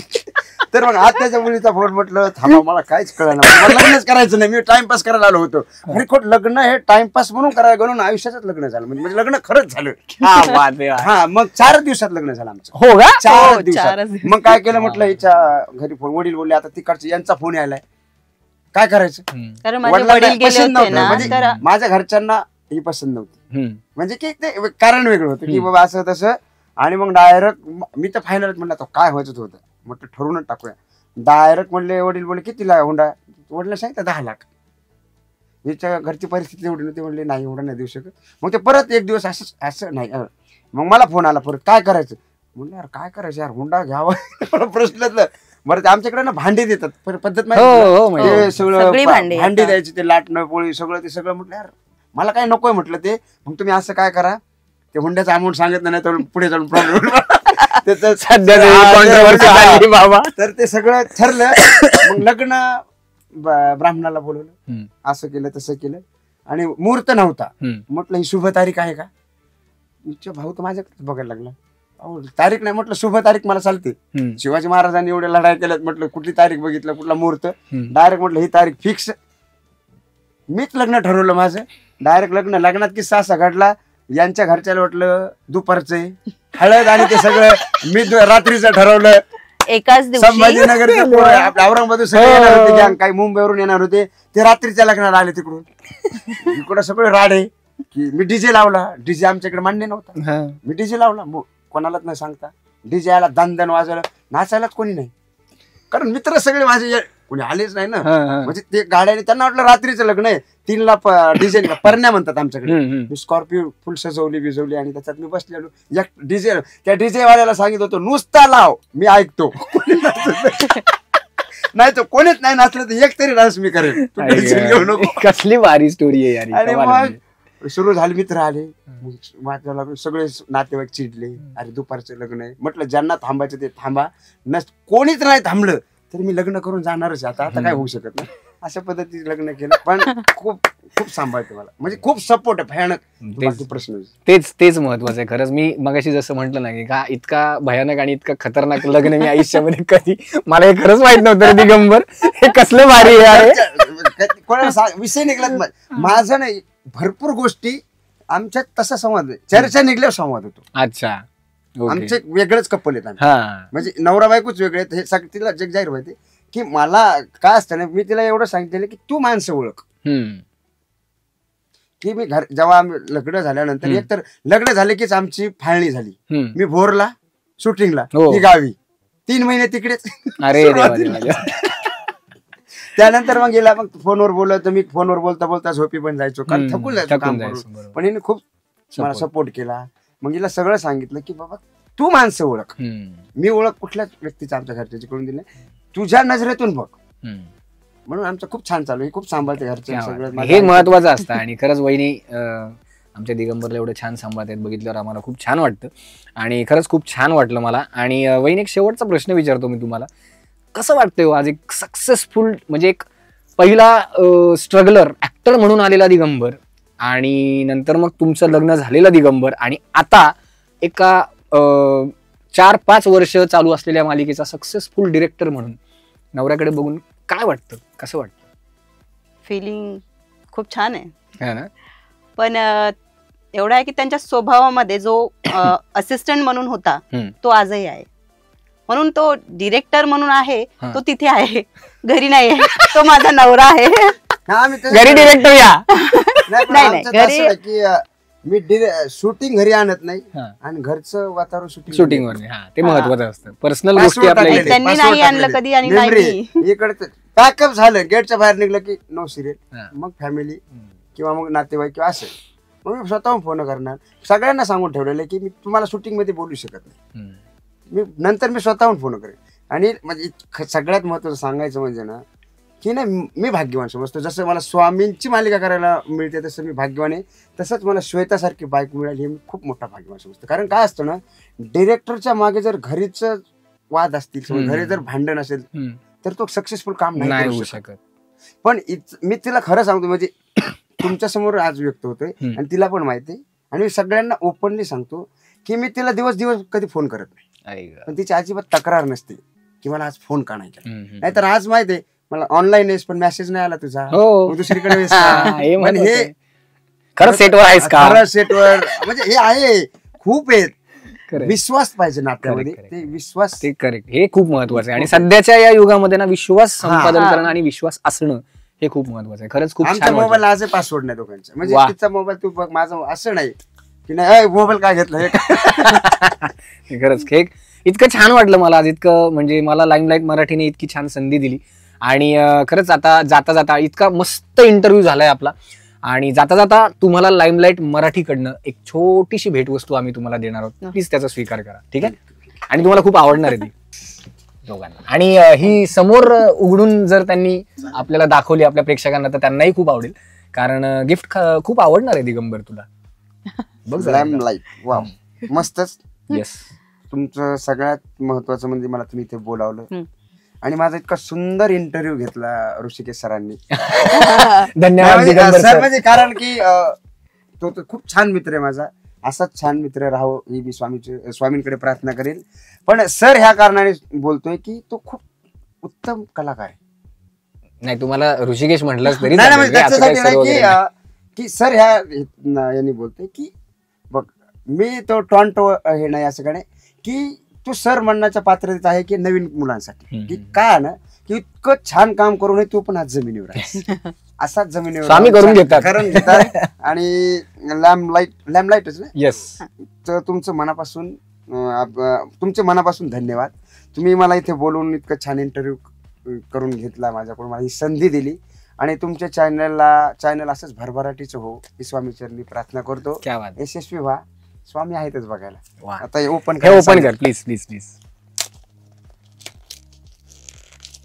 काय असेल? घाबरण्यासारखं नाही ना? नाही नाही अरे आनंद होईल तुला खूप जास्त. आनंद येऊनच मला आनंद असं झाला, आता वाटतंय- आनंद द्विगुणित होईल. मला असं वाटतंय स्वामींच असतील या. नाही आता तसं नाही सांगू शकत, ते आपल्या पाठीशी आहेतच. वा कसं ओळखलं वहिनी तुम्ही बापरे. आमच्या घरी काल पण एक आलेत स्वामी, वा. अगोदरच आहेत. इकडे आपल्या हे प्रेक्षकांना खूप दाखवलं. छान, म्हणजे ज्यांचा आशीर्वाद हे करू का नाही असं राहू दिलं तरी चालेल. रिफ्लेक्ट तरी होईल, काय. रिफ्लेक्शन होत असेल.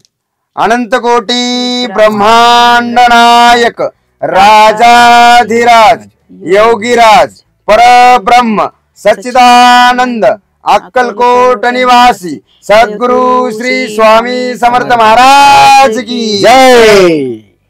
असा आज आशीर्वाद सगळ्यांच्या पाठीशी राहू द्या स्वामी. आणि त्यांचं वाक्यच आहे, भिऊ नकोस. भिऊ मी तुझ्या नकोस, मी पाठीशी तुझ्या आहे. पाठीशी आहे, ते म्हणतात. खरंच खूप खूप धन्यवाद दिगंबर सर. थँक्यू आणि थँक्यू वहिनी, ऋषिकेश सर. खूप मजा आली. आणि प्लीज एकदा जाता जाता शेवटी आमच्या लाईमलाईट मराठीच्या चॅनलला सबस्क्राईब करायला जरा आमच्या प्रेक्षकांना सांगाल का प्लीज? सगळ्यांना मनापासून विनंती करतो, Limelight. लॅमलाईट मराठी या चॅनलला सबस्क्राईब करा आणि ह्या चॅनलला भरभरून प्रेम द्या. अतिशय सुंदर कन्सेप्ट घेऊन ते आपल्यासमोर येत आहेत आणि मला इथे आज बोलवलंय, तसंच तुम्हालाही ते एक दिवस बोलवतील, हे त्यांच्यावर विश्वास ठेवा. श्री स्वामी समर्थ. श्री स्वामी समर्थ.